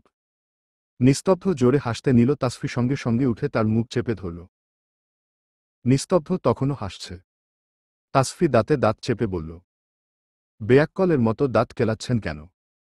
এত হাসি আপনার আসে কোথেকে? উফ, চুপ করুন না, চাচি জেগে যাবে তো। আপনাকে এখন দেখতে পেলে আমাকে কতটা লজ্জায় পড়তে হবে ভাবতে পারছেন? প্লিজ যান না। নিস্তব্ধ মাথা নাড়ল। কি? যেতে পারি একটা শর্তে। তাসফি ভ্রু কুঁচকে জিজ্ঞেস করল, কি শর্ত? দিতে হবে। তাসফি অবাক কণ্ঠে বলল, কি? তখনকার মতো স্পেশাল মধু। তাসফি চোখ ছোট ছোট করে চাইল। অসভ্য লোক সবসময় ধান্ধা নিয়ে চলে। সে মুখ ঘুরিয়ে বলল, অসম্ভব। নিস্তব্ধ জেদ ধরে বসল। তবে আমিও যাচ্ছি না। বলেই সে আবারও বিছানায় গা এলিয়ে দিল, আরামদায়ক বিছানায়। তাসফি কোমরে হাত রেখে নিস্তব্ধর দিকে রাগী চোখে তাকিয়ে রইল। হাল ছেড়ে মুখ কাচুমাচু করে বলল, ঠিক আছে, তবে আমারও শর্ত আছে। হোয়াট? বেলকনিতে। নিস্তব্ধ চতুর হাসল। বাহ, বউ তার ভীষণ চালাক। নিস্তব্ধ হাত উঁচিয়ে তা মেনে নিল। চলল বেলকনিতে, তার পিছু পিছু তাসফিও এগুলো। রুমে লাইট বন্ধ বিধায় পুরো বেলকনিও অন্ধকারে আচ্ছাদিত। দূর কোথাও থেকে ভেসে আসছে শেয়ালের ডাক। নিস্তব্ধ রেলিংয়ের সঙ্গে হেলান দিয়ে দাঁড়াল। তাসফি গুটি গুটি পায়ে এগুলো। লজ্জায় চোখ বন্ধ করে নিল সে। তখন তো ঝোঁকের বসে করে বসেছিল। এখন কিভাবে সম্ভব? নিস্তব্ধ তাকিয়ে আছে প্রেয়সীর বন্ধ চোখের পানে। চোখ বন্ধ করে সেকেন্ডের মাঝে সে দুইজোড়া ওষ্ঠ একত্রিত কর ফিরে এল। নিস্তব্ধ তার সুযোগ দারুণভাবে লুটে নিল। পুনরায় কাছে টেনে প্রেয়সীর কাজের পুনরাবৃত্তি ঘটাল। হসপিটালে তো সে বিষম খেয়েছিল। তবে এখন তো সে সজ্ঞানে, তবে ফায়দা না লুটে ছাড়বে কেমন করে? তাসফি হতভম্ব হয়ে গেল। ফিসফিস করে বলল, এটা কিন্তু কথা ছিল না। নিস্তব্ধ তার চেয়ে মাদকীয় কণ্ঠে বলল, কথা তো কোনোটাই ছিল না বউ। তবে যে নিজেকে সামলানো দেয়। সকালে দ্রুত পৌঁছাবে। আর নিজেকে সামলানো সম্ভব হচ্ছে না বউ। তাসফি চোখ পিটপিট করে চাইল। নিস্তব্ধ প্রেয়সীর ঠোঁট ছেড়ে পরপর কপালে চুমু খেল। পরমুহূর্তেই লাফ দিয়ে রেলিং টপকাব। তাসফি মৃদু স্বরে বলল, আমি পারব না একা যেতে। No option my missus. এটাই আপনার শাস্তি। তাসফি করুণ চোখে চেয়ে রইল নিস্তব্ধর যাওয়ার পানে। কি করে যাবে সে একা একা ওসমান ভিলায়? কি বলবে গিয়ে হুট করে? ও মাই গড! বিড়বিড় করে তাসফি হাজারটা গালি ছুড়ে দিল তার অসভ্য ডাক্তারের উদ্দেশ্যে। দিনটি শুক্রবার। সময় তখন সকাল 10টা প্রায়। সূর্যের উত্তপ্ততা ছড়িয়ে পড়েছে চারিদিকে। ওসমান ভিলার ড্রয়িংরুমের সোফায় কাচুমাচু মুখ করে বসে আছে তাসফি। তাকে ঘিরে পরিবারের সকল সদস্য ড্যাবড্যাব করে চেয়ে আছে তার পানে। ওসমান শেখ, অনিমা বেগম, নিলয় সাহেব, বাসন্তী, আয়শা, ইনায়া, ফিরোজা বেগম, এমনকি ছোট্ট পান্নাও বাদ যায়নি সকলের মতে তাসফির পানে তীক্ষ্ণ দৃষ্টি দিয়ে পরখ করতে। ছোট পান্নার মনে কাকিয়ার জন্য ভীষণ অভিমান। এতগুলো দিন তাকে ছাড়া ছিল কিনা। সকলে এমন দৃষ্টির ক্ষোভে পড়ে তাসফি আরও চুপসে যাচ্ছে। সকালে ঘুম থেকে উঠেই তাসফি লাগেজ গোছাতে শুরু করতেই প্রথমে রুমে আগমন ঘটল তার দু বোনের আনিকা আর রাহেলা। তারা তাকে লাগেজ গোছাতে দেখে চোখ বড় করে বলল, কিরে, ব্যাগ কেন গোছাচ্ছিস? কোথাও যাবি নাকি? তাসফি শুধু হ্যাবোধক মাথা নাড়ল। ওরা একে অপরের দিকে চাইল। ব্রেকফাস্ট টেবিলে চাচির কথা শুনে বুঝাই যাচ্ছে দুটোতে মিলে সব উগরে দিয়েছে। চাচি উৎকণ্ঠা নিয়ে বলল, কি শুনছি তাসফি? তুমি কি কোথাও যাচ্ছ? তাসফি মাথা নাড়ল। এখন বেশি কিছু বলে সে ঝামেলা বাড়াতে চাচ্ছে বা একদম যাওয়ার সময়ই বলে যাবে বরং। মেজো চাচি আবারও বলল, কিন্তু যাবে কোথায়? আমাদের আগে তো বলনি। ছোট চাচি তাসফির দিকে আর চোখে চেয়ে বলল, তা আমাদের কেন বলবে? ওর বাবা তার মেয়েকে আমাদের কাছে আমানত রেখে গিয়েছে। কতদিন আগে কত বড় বিপদের হাত থেকে রক্ষা পেল। এখন আবারও কিছু হলে পরপারে গিয়ে তো আমাদেরই জবাবদিহিতা করতে হবে। তাসফি কোনো উত্তর দিলও না। তার খাওয়া শেষ। উঠে সে লাগেজ হাতে বেরিয়ে এলো। ততক্ষণে হইচই শুনে কমলা বেগম ও লাঠিতে ভর করে বেরিয়ে এলেন। তাসফি সকলের উদ্দেশ্যে থমথমে কণ্ঠে বলল, আমি এখানে থাকছিলাম বলে তোমাদের অনেকেরই সমস্যা হচ্ছিল। আমি চলে যাচ্ছি। তোমাদের আর কোনো সমস্যা হবে না। মেজ চাচি রেগে বলল, একটা চটকানি দেব মেয়ে? আমাদের সমস্যা হচ্ছিল মানে কি? নিজের মেয়ের থেকে তোমায় কোনো অংশে কম ভালোবাসি না। কমলা বেগম আতকে উঠে বলল, চলে যাবি মানে? এই কই যাবি? শ্বশুর বাড়ি। সবাই অবাক হয়ে একে অপরের দিকে চাইল। আনিকা বলল, কিন্তু তুই না বললি দুলাভাইকে ডিভোর্স দিবি? বলেছিলাম। এখন দেব না তোদের কোনো সমস্যা। আমি এখন ও বাড়িতে যাব। কমলা বেগম এগিয়ে থমথমে কণ্ঠে বললেন, তুমি সত্যিই ও বাড়িতে যেতে চাইছ? কিন্তু একা কেন? তাসফি খানিকটা নাক টেনে বলল, তুমি বুঝবে না বুড়ি। আমার একাই যেতে হবে। মেজ চাচি কিছুক্ষণ তাসফির দিকে খানিকক্ষণ তাকিয়ে থেকে তাকে অবলোকন করে কাছে এগিয়ে এলো। তাসফির মাথায় হাত বুলাল। তাসফি তার বুকে মাথা রেখে কেঁদে ফেলল। চাচি বললেন, বোকা মেয়ে, কাঁদছ কেন? তোমাদের মাঝে সব ঠিক হলেই আমরা খুশি। আমরা তো কখনো চাইনি তোমার সংসার ভাঙুক। তবুও তোমার সংসার তুমি সিদ্ধান্ত নিয়েছিলে। আমরা বাধা দেইনি। আজ তুমি ফিরতে চাইছ, তাতেও বাধা দেব না। শুধু বলবো সাবধানে যাবে। আর জামাই বাবাজিকে নিয়ে আবার আসবে কেমন? চাচি আঁচলে চোখ মুছলেন। মেয়েটা দেখলেই ইদানিং কেন যেন তার শুধু কান্না পায়। অভাগী মেয়েটা এবার একটু সুখ পেলেই হয়। এক বাবা মা গিয়েছে তো কি হয়েছে? ও বাড়িতে তার নতুন বাবা মা তো রয়েছেই। তাসফি মাথা নেড়ে তার কথার সায় জানাল। ছোট চাচি অন্যদিকে চোখ ঘুরিয়ে রাখল। সকলের থেকে বিদায় নিয়ে তাসফি তস্থ কদমে বেরিয়ে এলো বাড়ি ছেড়ে। এই তো 10 মিনিট আগেই সে ওসমান ভিলায় পা রাখল। প্রথমে ও বাড়ির মানুষের কাছে জবাবদিহিতা করতে হলো, আর এখন এখানেও। দীর্ঘশ্বাস ছাড়ল তাসফি। বদমাস ডাক্তার তাকে একা একা মাঝ নদীতে ফেলে দিল তো? তাই না? সেও দেখে নেবে। নিস্তব্ধ তখন বাসায় ছিল না। ভেবেছিল অর্ধাঙ্গিনীর নাস্তানাবুদ মুখখানা নিজে চোখে সে অবলোকন করবে। কিন্তু তার মনের ইচ্ছা পূরণ হল না। তার আশায় জল ঢেলে আজই রুগীকে আসতে হল। আজ এই প্রথমবার ডাক্তারি পেশাকে প্রতি তার বড্ড বিরক্ত ভিড় করল। ফিরোজা বেগম ডিভোর্সের বিষয়ে জানেন না। তাকে জানানো হয়নি। এমনিতেই সে অসুস্থ। ফিরোজা বেগম বলে উঠলেন, কি গো, মায়াদারে তোরা বসাই রাখছস কেন? ওইভাবে কতদিন পর আইল। যা যা রুমে গিয়ে ফ্রেশ ট্রেস হইতে দে। সব এমন করে ঘিরে ধরে আছস কেন? নিলয় সাহেব তাসফির পাশে গিয়ে বসল। মাথায় হাত বুলিয়ে বলল, মামনি, তুমি কি শিওর তুমি তোমার সিদ্ধান্ত বদলেছ? তাসফি লজ্জায় মাথা নাড়ল। ওসমান শেখ বলালেন, তাহলে তো হলোই, এই তোরা কেউ ওকে দাদু ভাইয়ের রুমে দিয়ে আয়। তাসফি বাত সেধে বলে উঠল, আমি বাসন্তী আপার সঙ্গেই থাকব দাদু। ফিরোজা বেগম অবাক হয়ে বলল, ওমা, সে কেমন কথা? অনিমা তাকে থামিয়ে বলল, মা তুমি থামো। নাতিবু যে ফিরে এসেছে এতেই খুশি থাকো। ওদের স্বামী স্ত্রীর ব্যাপার ওরা নিজেরা বুঝে নিবে। বাসন্তী ওকে নিয়ে যা। ফিরোজা বেগম বিড়বিড় করতে লাগলেন, তোরা যে কি চাস? পোলা মাইয়া দুইদারে খালি আলাদা করণের ধান্ধায় থাকুস। পুরুষ মানুষ আর কত সহ্য করবে? আয়েশা ফিসফিস করে নানির কানে কানে বলল, তোমার নাতি ও তো ধৈর্যশীল নয় গো নানি। গোপনে গোপনে সে ঠিক আমাদের না জানিয়ে নিজের কাজ সেরে নিয়েছে। বুঝেছ? নানি বিস্ফোরিত দৃষ্টিতে চাইল, এত বড় একখানা সুখবর তোরা আমার থেকে লোকাতে পারলি? তাসফি বাসন্তীর রুমে এসে ফ্রেশ হয়ে বসতেই বাসন্তী আর আয়েশা তাকে ঘিরে ধরল। তাসফি কিছুটা থতমত খেল। বাসন্তী বলল, এই তাসফি ভাই, আর তোর মাঝে সব ঠিকঠাক তো? দেখ, একদম মিথ্যা বলবি না। ভাই যে তোকে ফার্মহাউজে নিয়ে গিয়েছিল সে খবর কিন্তু আমরা জানি। লজ্জায় তাসফির কান গরম হতে লাগল। ছি, সবাই জেনে গিয়েছে সেই কথা। কিন্তু লোকটা যে বলল কেউ জানে না। তাসফি মনে মনে রাগে ফুঁসতে লাগল।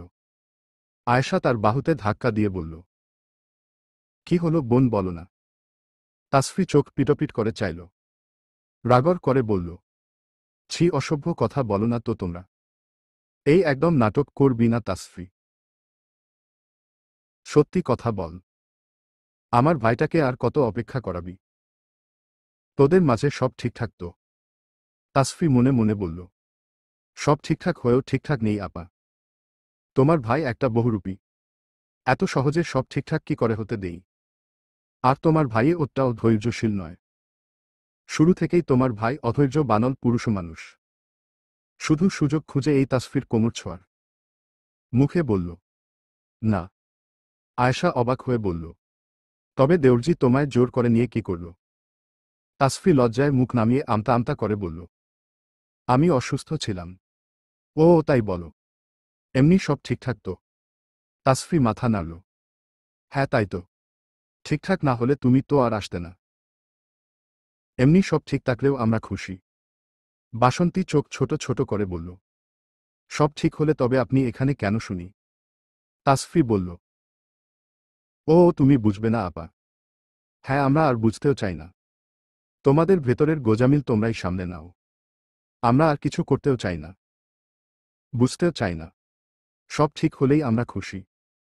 পান্না তখন দৌড়ে এসে তাসফির কোলে উঠে গেল। হাসিখুশি বদনে শুধালো, কাকিয়া, কাকিয়া, তুমি আর আমায় ছেড়ে যাবে না তো? তাহলে তোমার সঙ্গে আরই যাব মা। আর কোথাও যাব না। পান্না তাসফির গালে চুমু খেল। তাসফি হেসে দিল। সেও আদর করে দিল ওকে। রাত তখন প্রায় 9টা। নিস্তব্ধ বাড়ি ফিরল মাত্রই।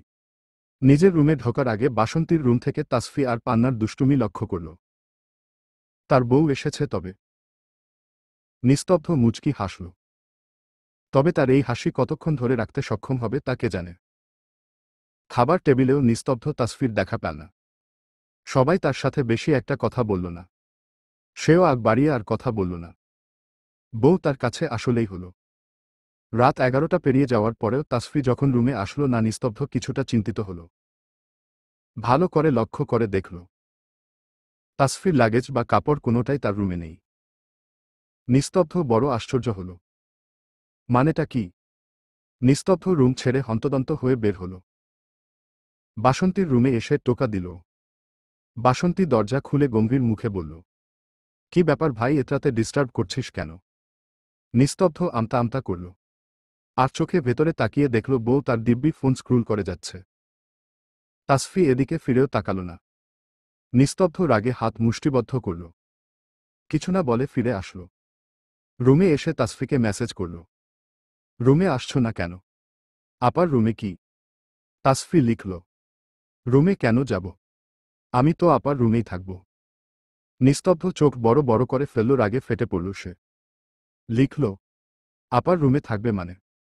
আপার রুমে থাকলে শ্বশুর বাড়ি আসলে কেন? আশ্চর্য। তাসফি নির্লিপ্ততা ভাবে লিখল, আপার রুমে থাকব মানে আপার রুমে থাকব।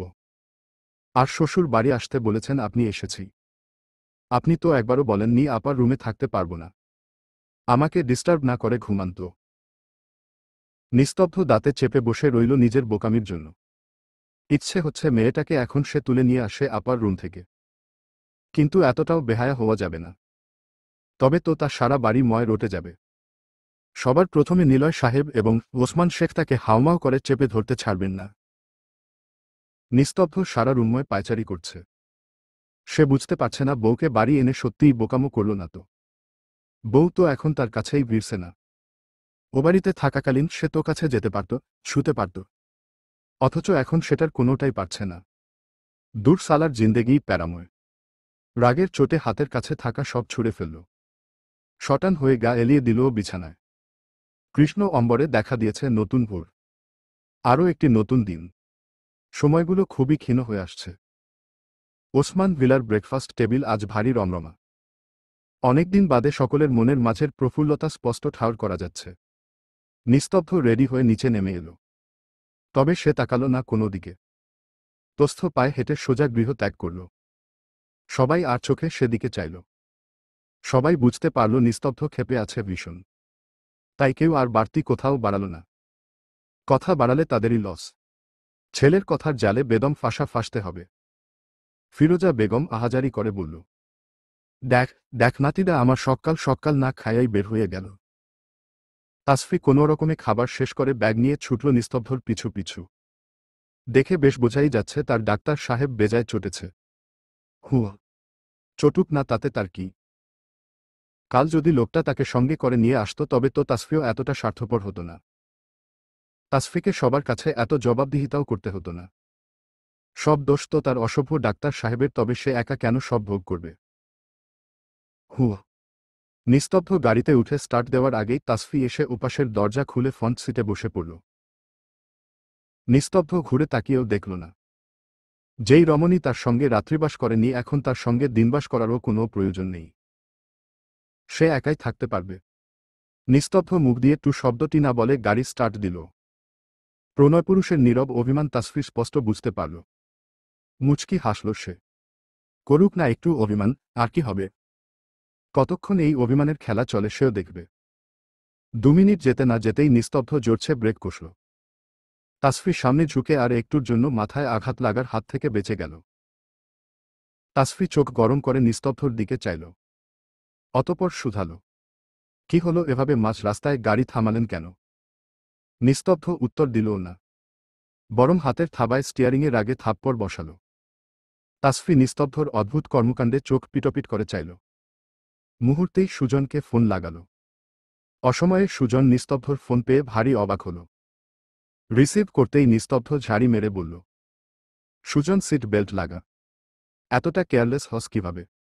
এরকম লো ক্লাস কমনসেন্স নিয়ে ঘুরলে গাড়িতে ওঠার তো প্রয়োজন দেখছি না। থাপড়ে গাল লাল করে দেব বেয়াদব। সিট বেল্ট লাগা না হয় গাড়ি থেকে নাম, এখনই নামবি। এসব ফালতু কাজ জাস্ট নেওয়া যাচ্ছে না। নিস্তব্ধর কথা শুনে তাসফি বিস্ফোরিত দৃষ্টিতে চাইল তার পানে। ও মাই গড, ও মাই গড। সুজন হতভম্ব হয়ে ফোন কানে ধরে বসে রইল। কিসের গাড়ি, কিসের সিট বেল্ট। নিস্তব্ধর কথার আগা মাথা সে কিছুই বুঝল না। করুণ স্বরে বলল, ভাই তুই সকাল সকাল ওসব কিছু খেয়ে আসিস নি তো। দেখ দোস্ত সত্যি বল। নিস্তব্ধ আবারও ধমকে উঠল, থাপড়ে তোমার দাঁত সবগুলো ফেলে দেব বেয়াদব। ফাজলামো করো আমার সঙ্গে। এখনো হাভাতের মতো বসে আছিস। ইডিয়েট। তাসফি থতমত খেল। কোনো রকমে হাত বাড়িয়ে সিটবেল্ট লাগাল। সঙ্গে সঙ্গে নিস্তব্ধ ফোন কেটে দিল। এদিকে বেচারা অবলা পুরুষ সুজন ফোনের দিকে চোখ পিটপিট করে চাইল। সব আজগুবি কথাবলার জন্য সবাই কি শুধু তাকেই পায় নাকি আশ্চর্য। তাসফি রাগে ফুঁসতে লাগল। অসভ্য লোক। সোজা কথা তাকে বললেই হয়। এত নাটক করার কি প্রয়োজন। মুখে না বলিস লিখে দিতিস। ধন। তাসফির ইচ্ছে হচ্ছে নিজের গালে নিজে থাপ্পড় বসাতে। পারে না, নিস্তব্ধকে চিবিয়ে খায়। নিস্তব্ধ আবারও গাড়ি স্টার্ট দিল। সারাপথ সে আর একটা কোথাও বলল না আগ বাড়িয়ে। থাকুক তার রাগ নিয়ে। গেটের সামনে এসে গাড়ি থামাতেই তাসফি হনহন করে নেমে গেল। গেটের সামনে থাকা কিছু পোলাপান স্যারের গাড়ি থেকে তাসফিকে নামতে দেখে কেমন আড়চোখে চাইল। মনে তাদের কটূক্তি। আজ ক্লাসে পৌঁছে তাসফি চারপাশে ফিসফিস গুঞ্জন ঠাহর করল। আশা ওদের পাশে গিয়ে বসতেই আরাধ্য হাতের ইশারায় পেছনে দেখতে বলল। তাসফি পেছনে তাকিয়ে স্পষ্ট মানসার গোলগাল মুখশ্রী খানা নজরে এল। তাসফি কয়েক মিনিট গাঢ় দৃষ্টি নিক্ষেপ করে তার দিকে তাকিয়ে রইল। 1 সপ্তাহের শাস্তি তবে শেষ হয়ে গিয়েছে। বাহ ভালো। ক্লাসেও চলে এসেছে। আশা কৌতুক করে বলল। শয়তান এসে আবার হাজির হয়েছে। এখন দেখ নতুন নাটক করে কি ক্ষতি করে। আশার কথার মাঝেই ওদের অবাক করে দিয়ে মানসা তাসফির সামনে এসে দাঁড়াল। ক্ষমা চাওয়ার ভঙ্গিতে বলল, আমায় মাফ করে দিও তাসফি। না বুঝে শুধু শুধু তোমার সঙ্গে অন্যায় করেছি। আমায় ক্ষমা করো প্লিজ। তুমি চাইলে আমি তোমার পায়ে পড়তে ও রাজি আছি। মানসা নিচু হতে গেলে তাসফি বাধা দিয়ে বলল, আরে কি করছো, ওঠো ওঠো। মানসা বলল, না তুমি বলো আমায় ক্ষমা করেছ। দেখ, তুমি যে তোমার নিজের ভুল বুঝতে পেরেছ এটাই যথেষ্ট। আচ্ছা, তবে আমরা কি বন্ধু হতে পারি না? পুরনো কথা কি ভুলে যাওয়া যায় না তাসফি? ভূতের মুখে রাম নাম শোনার মতো চমকে উঠল ওরা। আশা, আরাধ্য, সনিধি চোখ বড় বড় করে চাইল মানসার দিকে। আশা পেছনে থেকে খোঁচা মারল তাসফিকে। মানসার কথা শুনে সেও অবাক কিছুটা হয়েছে, তবে সময়ের সঙ্গে মানুষ তো পরিবর্তনশীল। মানসাও বোধহয় পরিবর্তন হয়েছে। তাসফি বলল, তা হতেই পারো, তবে আমাদের সাথে কতটা তাল মিলিয়ে থাকতে পারো সেটাই দেখার বিষয়। আশা বলতে চাইল, কিন্তু তাসফি। কোনো কিন্তু নয়। ও যেহেতু চাইছে একটা সুযোগ দেওয়াই যায়। মানসা খুশি হয়ে তাসফিকে জড়িয়ে ধরল। Thank you Tasfi. তুমি জানো না তুমি আমার কত বড় উপকার করলে। আরে আরে কি করছো? ছাড়ো। মানসা নিজের বেঞ্চে গিয়ে বসল। ওর পাশে বসা রিয়া জিজ্ঞেস করল, তুই সত্যি সত্যি ওদের বন্ধু হলি? সিরিয়াসলি? আনবিলিভাবল। হ্যাঁ হলাম তো, সমস্যা কোথায়? এখানে অবিশ্বাসের প্রশ্ন আসছে কেন? মানে কিভাবে? এতটা পরিবর্তন তোর? মানসা রহস্যময়ভাবে হাসল। পুরো ক্লাসে চোখ বুলিয়ে বলল, হতে হয়। সময়ের পরিবর্তনে সবই করতে হয়। এদিকে মানসা যাওয়ার পর ওরা তিনজন তাসফিকে হাওমাও করে ধরল। সন্নিধি বলল, তুই কেন শুধু শুধু জামেলার সঙ্গে জড়াতে গেলি তাসফি? আশা বলল, হ্যাঁ তাই তো। বল। আরাধ্যর দিকে তাকিয়ে আশা বলল, কিরে তুই কিছু বলছিস না কেন? মনে হচ্ছে মানসা এসে ক্ষমা চাওয়ায়, আমাদের বন্ধু হওয়ায় তুই ভারী খুশি হয়েছিস। মানসা বেডির আরাধনা করতে বসেও গিয়েছিস? আরাধ্য থতমত খেয়ে বলল, না মানে ওই আর কি। তাসফি ওদের দিকে তাকিয়ে শান্ত কণ্ঠে বলল, দেখ, সবাইকেই একটা শেষ সুযোগ দেওয়া উচিত। আমিও তাই দিলাম। দেখ এই অছিলায় আমাদের আরাধ্য বাবুর মনের আশা পূরণ হয় কিনা। আরাধ্য আমতা আমতা করতে লাগল। আশা কৌতুক করে বলল, হ্যাঁ সেই। বাদরের গলায় এখন লোহার মালা ঝুললেই হয়। আরাধ্য প্রতিবাদ করে বলল, দেখ পাখির বাসা, তুই কিন্তু আমায় বাদর বলে অপমান করতে পারিস না। আশা মুখ বাঁকাল। তাসফি ওদের থামিয়ে বলল, আচ্ছা তোরা থামো, এভাবে বাচ্চাদের মতো ঝগড়া করছিস কেন? আশা তাসফির কানের কাছে মুখ নিয়ে ফিসফিস করে বলল, হ্যাঁ তুমি আর স্যার যখন একে অপরের সঙ্গে বাচ্চাদের মতো ঝগড়া কেলাকেলি করো তখন কিছু না, তাই না? তাসফি ওর দিকে রাগী দৃষ্টিতে তাকাল। আশা মুখ বাঁকিয়ে বসে পড়ল। খানিকক্ষণ বাদেরই ক্লাসে স্যারের আগমন ঘটল। ওরা ক্লাসে মনোযোগী হল। ক্লাস শেষে ওরা চারজন বাইরে বেরিয়ে লক্ষ্য করল তাসফির দিকে সকলের আড়চোখের দৃষ্টি। আসলে তখন মানসার ক্ষমা চাওয়া দেখে ক্লাসের সবাই বুঝে গিয়েছিল তাসফি সেই মর্গে থাকা মেয়েটা। আর সেই খবর ক্লাস থেকে কলেজে ছড়িয়ে পড়েছে। তাই তো এখন তাসফিকে সকলের অদ্ভুত দৃষ্টির মুখোমুখি হতে হচ্ছে। কেউ কেউ তো এসে আবার জিজ্ঞেস ও করছে, এই তুমি সেই মেয়েটা তাই না? তুমিই কি মর্গে আটক ছিলে? তোমাকেই তো নিস্তব্ধ স্যার কোলে করে হসপিটালে নিয়েছিল, তাই না? তাসফি চুপচাপ সব শুনছে আর মাথা নাড়ছে। ওরা এখন বুঝতে পারছে তাসফিকে যেন এসব প্রশ্নের সম্মুখীন না হতে হয়, তাই তো নিস্তব্ধ তাকে আড়ালে রেখেছিল। আশা তেলে বেগুনে জ্বলে উঠে শুধালো, দেখ দেখ, শয়তানি আসতে না আসতেই একটা কেলেঙ্কারি ঘটিয়ে দিল। কে বলেছিল তোকে ফলাও করে এসে ক্ষমা চাইতে? তাসফি ওকে বাধা দিয়ে বলল, আহা থাম না। তাসফি ওরা ক্লাসের সামনেই করিডোরে দাঁড়িয়েছিল। মানসা এসে কাচুমাচু মুখ বলল, দেখো না তোমাদের কি বিপদে ফেলে দিলাম। প্লিজ তোমরা আমায় ভুল বুঝো না। আমি আসলে ব্যাপারটা বুঝতে পারিনি। তোমার বিষয় কেউ জানত না, আমি আসলে জানতাম না। আমি এক্সট্রিমলি সরি তাসফি। ঠিক আছে, সমস্যা নেই। আমি বুঝতে পারছি তুমি ইচ্ছে করে করনি। তাসফির উপর রাগ দেখিয়ে ওরা তিনজন ক্লাসে চলে গেল। তাসফি ওখান থেকে হেঁটে হেঁটে কিছুটা ফাঁকা জায়গায় এসে দাঁড়ালো। এত গুঞ্জন তার আর ভালো লাগছে না। চারপাশে মৃদু সমীরণ বইছে। তাসফির ভালো লাগছে। এত কিছুর মাঝেও তাসফির কেন জানিনা মন খারাপ হচ্ছে না। সারাক্ষণ শুধু তার ডাক্তার সাহেবের রাগী মুখখানায় ভেসে উঠছে তার মানসপটে। হয়তো তাসফি ভীষণ খুশি, কতগুলো দিন পর সে নিজ শ্বশুর বাড়িতে অতিপ্রিয় মানুষগুলোর কাছে ফেরত গিয়েছে বলে। আর তার সকল ক্রেডিট তো তার ডাক্তার সাহেবের। তাই তো চারপাশের উত্তপ্ত নিঃশ্বাস ও তাকে ছুঁতে পারছে না। তাসফি আনমনেই মুচকি হাসল। তাসফি। পরিচিত কণ্ঠস্বরে তাসফি পিছু ঘুরে চাইল। হাবিব স্যারকে দেখে সে সালাম দিল। তাসফি জানে না কেন হাবিব স্যার শুরু থেকেই তাকে অনেকটা স্নেহ করেন, বলতে গেলে অতিরিক্ত। হাবিব স্যার বললেন, একটু সাবধানে থেকো কেমন? সবাই তো মনে হয় তোমার বিষয়টা জেনে গিয়েছে। তাসফি হেসে বলল, জি স্যার, সমস্যা হবে না আমার। হাবিব স্যার তাসফির মাথায় হাত রাখলেন সান্ত্বনা দেওয়ার ভঙ্গিতে।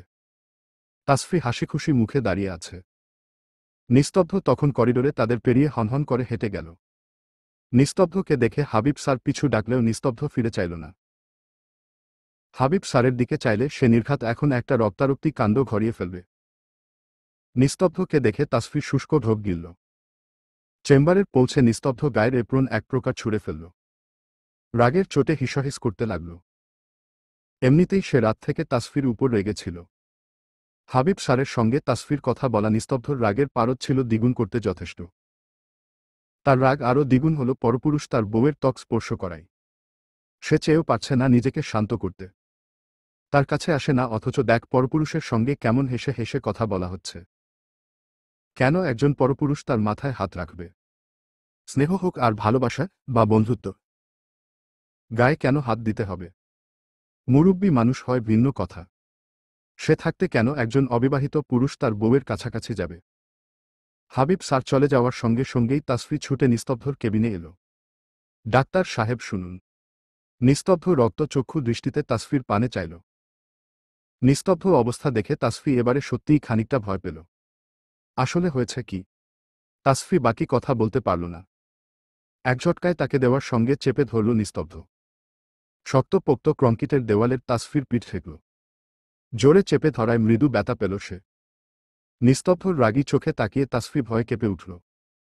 নিস্তব্ধ রাগে হিসহিসিয়ে বলল, রাতে আমার রুমে থাকেন না, কাছে আসেন না, অথচ পরপুরুষের সঙ্গে দিব্যি হেসে হেসে কথা বলতে পারেন। আমি কিন্তু এতটাও ভালো মানুষ নই মিসেস ইয়াসার। পরপুরুষের ছোঁয়া আমার বেগমের গায়ে আমি মোটেও সহ্য করতে রাজি নই। আপনার গায়ে শুধুমাত্র এই নিস্তব্ধ ইয়াসারের ছিলমোহর থাকবে, অন্য কারো নয়, বুঝেছেন? নিজেকে হেফাজত করবেন। আর না পারলে বলবেন। আমার জিনিসের হেফাজত আমি নিজেই করে নিতে পারব। নিস্তব্ধ আক্রোশে চুমু দিল তাসফির গালে। আমার কথা বোঝা গেল? না বুঝলে ভিন্ন ওয়েতে বোঝাতে আমার দ্বিধা নেই। তাসফি কোনো উত্তর দিলও না। আসলে নিস্তব্ধর হঠাৎ এই রূপে সে স্তব্ধ। আগে কখনো নিস্তব্ধকে সে এতটা ডেসপারেট হতে দেখেনি। তাসফির উত্তর না পেয়ে নিস্তব্ধ মেজাজ হারিয়ে কামড় বসাল তাসফির মসৃণ গলায়। ব্যথায় চোখ খিচে নিল তাসফি। এ সময় চেম্বারের দরজার ফাঁক গলিয়ে নিস্তব্ধ ও তাসফির ঘনিষ্ঠ মুহূর্তগুলো খুব সন্তর্পণে ক্যামেরা বন্দি করে নিল কেউ। তাসফির উত্তর না পেয়ে নিস্তব্ধ মেজাজ হারিয়ে কামড় বসাল তাসফির মসৃণ গলায়। ব্যথায় চোখ খিচে নিল তাসফি। নিস্তব্ধ তাসফির দুহাত মুছড়ে ধরায় তাসফি পারল না ব্যথা জায়গায় আঙুল ছোঁয়াতে। তাসফি তার ডাক্তার সাহেবের দিকে চোখ পিটপিট করে চেয়ে হালকা স্বরে শুধাল, ডাক্তার সাহেব, আর ইউ জেলাস? নিস্তব্ধ অদ্ভুত চোখে চাইল নিজ অর্ধাঙ্গিনীর পানে। ফিসফিস করে বলল, হলেই বা ক্ষতি কিসে বলুন? তাসফি শিউরে উঠল। নিস্তব্ধ তাসফির গলায় কামড়কৃত স্থানে নিজ আঙুলের সাহায্যে আলতো স্পষ্ট করে স্লাইড করল। আরও খানিকটা চেপে ধরল। মাদকীয় স্বরে বলল, আপনি জানেন না, আপনি শুধু আমার। অন্য কারো কর্তৃত্ব আপনার উপর ফলতে দেখলে প্রথমে আপনাকে শাস্তি দেব। আই রিপিট, প্রথম শাস্তিটা আপনাকেই পেতে হবে। কারণ তাকে সুযোগটা আপনিই করে দেনেন। তবেই না সে সাহস পাবে। আপনি আমার আমানত। আমার জন্য আপনার নিজেকে কলুষ মুক্ত রাখা আপনার দায়িত্ব। পরপুরুষের সঙ্গে মেলামেশা আপনার জায়েজ নেই। আমি সেটা টলারেট ও করব না। বুঝাতে পেরেছি? তাসফি পিট পিট করে চেয়ে মাথা নাড়ল। ক্লাসে যান, সময় হয়ে এসেছে। গো। তাসফি মুখ কাচুমাচু করে বলল, আমায় না ছাড়লে কি করে যাব? নিস্তব্ধ ছাড়ার নাম করলেও আর ছাড়া হল না। আরও 5 মিনিট নিজের কার্য সাধন করল। যেন রাতের সুদ, পুরোটাই আসল সহ বুঝে নিতে তৎপর তাসফির অসভ্য ডাক্তার সাহেব। তাসফি শ্বাস নেওয়ার কুল কিনারা পেল না। নিস্তব্ধ সেই সুযোগই দিল না, দিতে সে রাজি নয়। নিস্তব্ধর চেম্বার থেকে হাঁপাতে হাঁপাতে বের হল তাসফি। উফস। লোকটা তাকে যেভাবে চেপে ধরেছিল তাসফির তো মনে হচ্ছিল এই না তার প্রাণটা খাঁচা ছাড়া হয়। এমন রাক্ষসে ঘাড় তেয়ারা পুরুষ বোধহয় তার কপালেই পড়ার ছিল। তাসফি মনে হচ্ছে এই বোধহয় লোকটা তাকে টুপ করে ট্যাবলেটের মতো পানি ছাড়াই গিলে ফেলবে। পানি ছাড়াও এক ফোঁটাও সমস্যা হবে না লোকটার। বুকে যা দম তাতেই যথেষ্ট। কি এমন হয়েছে এত রিয়েক্ট করার? ইস! ক্লাসে ঢুকে তাসফি অবাক চোখে তাকিয়ে রইল, সামনের অবাঞ্ছিত দৃশ্য অবলোকন করে। আশার সামনে সিনিয়র একজন বড় ভাই হাঁটু গেড়ে বসে আছে প্রপোজ করার ভঙ্গিতে। তাসফি এগিয়ে গেল। প্রপোজ করার ভঙ্গিতে নয়, ভরা ক্লাসরুমে আসলেই সে আশাকে প্রপোজ করছে। আশা বেচারি কিছুটা থতমত খেয়ে দাঁড়িয়ে আছে। কি করবে না করবে কিছুই বুঝে উঠতে পারছে না সে। ছেলেটা হাতে গাঁদা ফুল এগিয়ে দেওয়া আশার দিকে। লক্ষ্য আশার ফুলটা গ্রহণ করে ছেলেটাকে উদ্ধার করা। আশা যেন প্রতিজ্ঞা করেছে কিছুতেই হ্যাঁ বলবে না, ফুলও নিবে না। গাঁদা ফুল দিয়ে কে প্রপোজ করে আজব! ছেলেটাও নাছর বান্দা মনে হচ্ছে, সেও আশাকে না রাজি করিয়ে উঠে দাঁড়াবে না। এদিকে ক্লাসে স্যার আসার সময় হয়ে গিয়েছে। সবাই তটস্থ। স্যার এসে এসব দেখলে কেলেঙ্কারি হয়ে যাবে। তাসফি, আরাধ্য আর সনিধির সার্কাস দেখার মতো দর্শক হয়ে দাঁড়িয়ে আছে। মনে তাদের উৎকণ্ঠা, আশার মনোভাব বোঝার। কি হচ্ছে এখানে? সার্কাস দেখতে থাকা সকলে নড়েচড়ে বসল গম্ভীর পুরুষালী কণ্ঠের ভারে। যা ভয় করেছিল তাই বোধহয় হয়েছে। সবাই পেছনে ঘুরে তাকাল। দেখতে পেল সুজন স্যার চোয়াল শক্ত করে হাত মুষ্টিবদ্ধ অবস্থায় দাঁড়িয়ে আছে তাদের পেছনে। আশা শুষ্ক ঢোক গিলল। কি হলো? Answer me. কি হচ্ছে এখানে? সুজন স্যারের স্বর আগের থেকেও বোধহয় খানিকটা রাগী শোনাল। সুজনের রাগী স্বর শুনে সবাই আরও তটস্থ হয়ে বসল। ছেলেটা এখনও ওভাবেই বসে রয়েছে। সুজন ধমক মেরে বলল, এই ছেলে, এই কি সমস্যা? কি হচ্ছে? সার্কাস চলছে, এভাবে বসে আছো কেন? এটা তো তোমাদের ক্লাস রুম নয়। এখানে কেন তবে? তাসফি গাঢ় চোখে সুজনের দিকে চাইল। বলল, বুঝতে পারছেন না স্যার, ছেলেটা আমাদের আশাকে প্রপোজ করছে। সোজা বাংলা ভাষায় ভালোবাসা জানাচ্ছে। আর আমাদের আশাও। আশা তাসফির হাতে চিমটি মারল। সুজন বলে উঠল, কি হলো? থেমে গেলে কেন বলো? থাক কিছু না স্যার। সুজন ধমকে ধামকে ছেলেটাকে ঘাড় ধরে বের করল। এই ছেলে, বের হও। মেডিকেল কলেজে বাপ মায়ের টাকা খরচ করে পড়াশোনা করতে এসেছ না প্রেম প্রীতি করতে এসেছ? থাপড়ে দাঁতের পার্টি সবগুলো ভেঙে দেব। এটা কি তোমরা ভার্সিটি পেয়েছ? যে যা খুশি ইচ্ছা তাই করবে। যাও, বের হও। অসভ্যের দল। আশার দিকে তাকিয়ে ধমক দিয়ে বলল, কি হলো? তুমি এখনো দাঁড়িয়ে আছো কেন? ছেলেটার সঙ্গে যেতে চাও? আশা সঙ্গে সঙ্গে দুপাশে মাথা নাড়ল। তাহলে দাঁড়িয়ে আছো কেন? বসো। রাবিশ! সুজন গজগজ করতে করতে পড়াতে শুরু করল। আশাকে প্রপোজ করতে দেখে তার কেন এত রাগ লাগছে সে জানে না। শুধু জানে আশার পাশে সে ছেলেটাকে এক মুহূর্তের জন্যও সহ্য করতে পারছিল না। আজ আর কোনো ফাজলামো না করে সবাই ভদ্র বাচ্চার মতো ক্লাস করতে লাগল। কারণ তারা জানে সুজন স্যার এমনিতে হাসিখুশি ফানি ক্যাটাগরির মানুষ। কিন্তু হঠাৎ রেগে গেলে কেলেঙ্কারি অবস্থা। এই তো সেদিন তাদের ক্লাসের একটা মেয়েকে যাচ্ছে তাই ভাবে অপমান করল। অপমান করার যথেষ্ট কারণ ও ছিল। মেয়েটা ক্লাসের মাঝে বারবার ডিস্টার্ব করত। ভাবত সুজন স্যার তো আর কিছু বলে না। কিন্তু মেয়েটাকে অপমান সঙ্গে ঝাড়ি দেওয়ায় তাদের সবার শিক্ষা হয়েছে। সেই থেকে সবার মনেই নিস্তব্ধ সারের মতো সুজনের জন্য ও ভয় তৈরি হয়েছিল।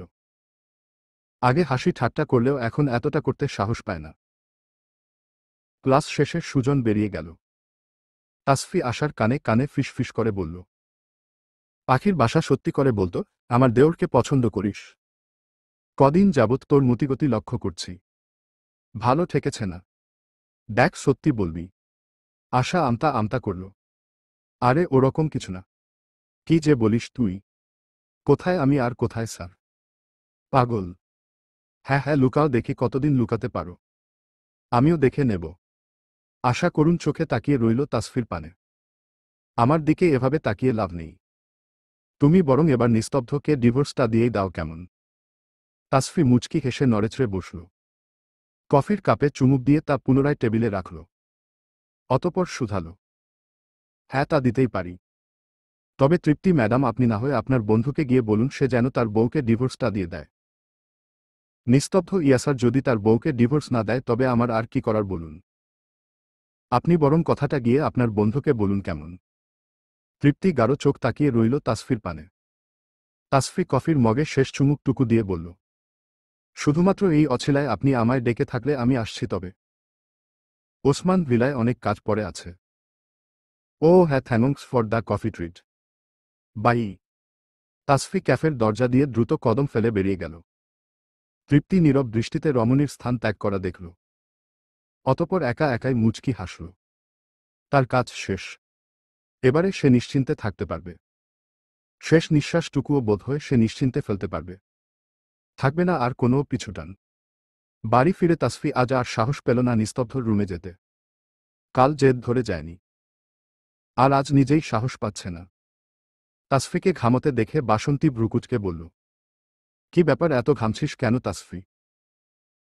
তাসফি আঙুলের সাহায্য কপালের ঘামটুকু বৃথা মোছার চেষ্টা করে বলল, কই কই, গরম লাগছে বোধহয় ভীষণ, বুঝলে তো। তাসফির পাশে থাকা বাসন্তীর ফোনে তখন মাহিন দিয়ে সেভ করা নম্বর থেকে কল এলো। তাসফি ভ্রু উঁচিয়ে চাইল, সে দিল। বাসন্তী খপ করে ফোনটা নিয়ে কল কেটে দিয়ে মেকি হাসার চেষ্টা করল।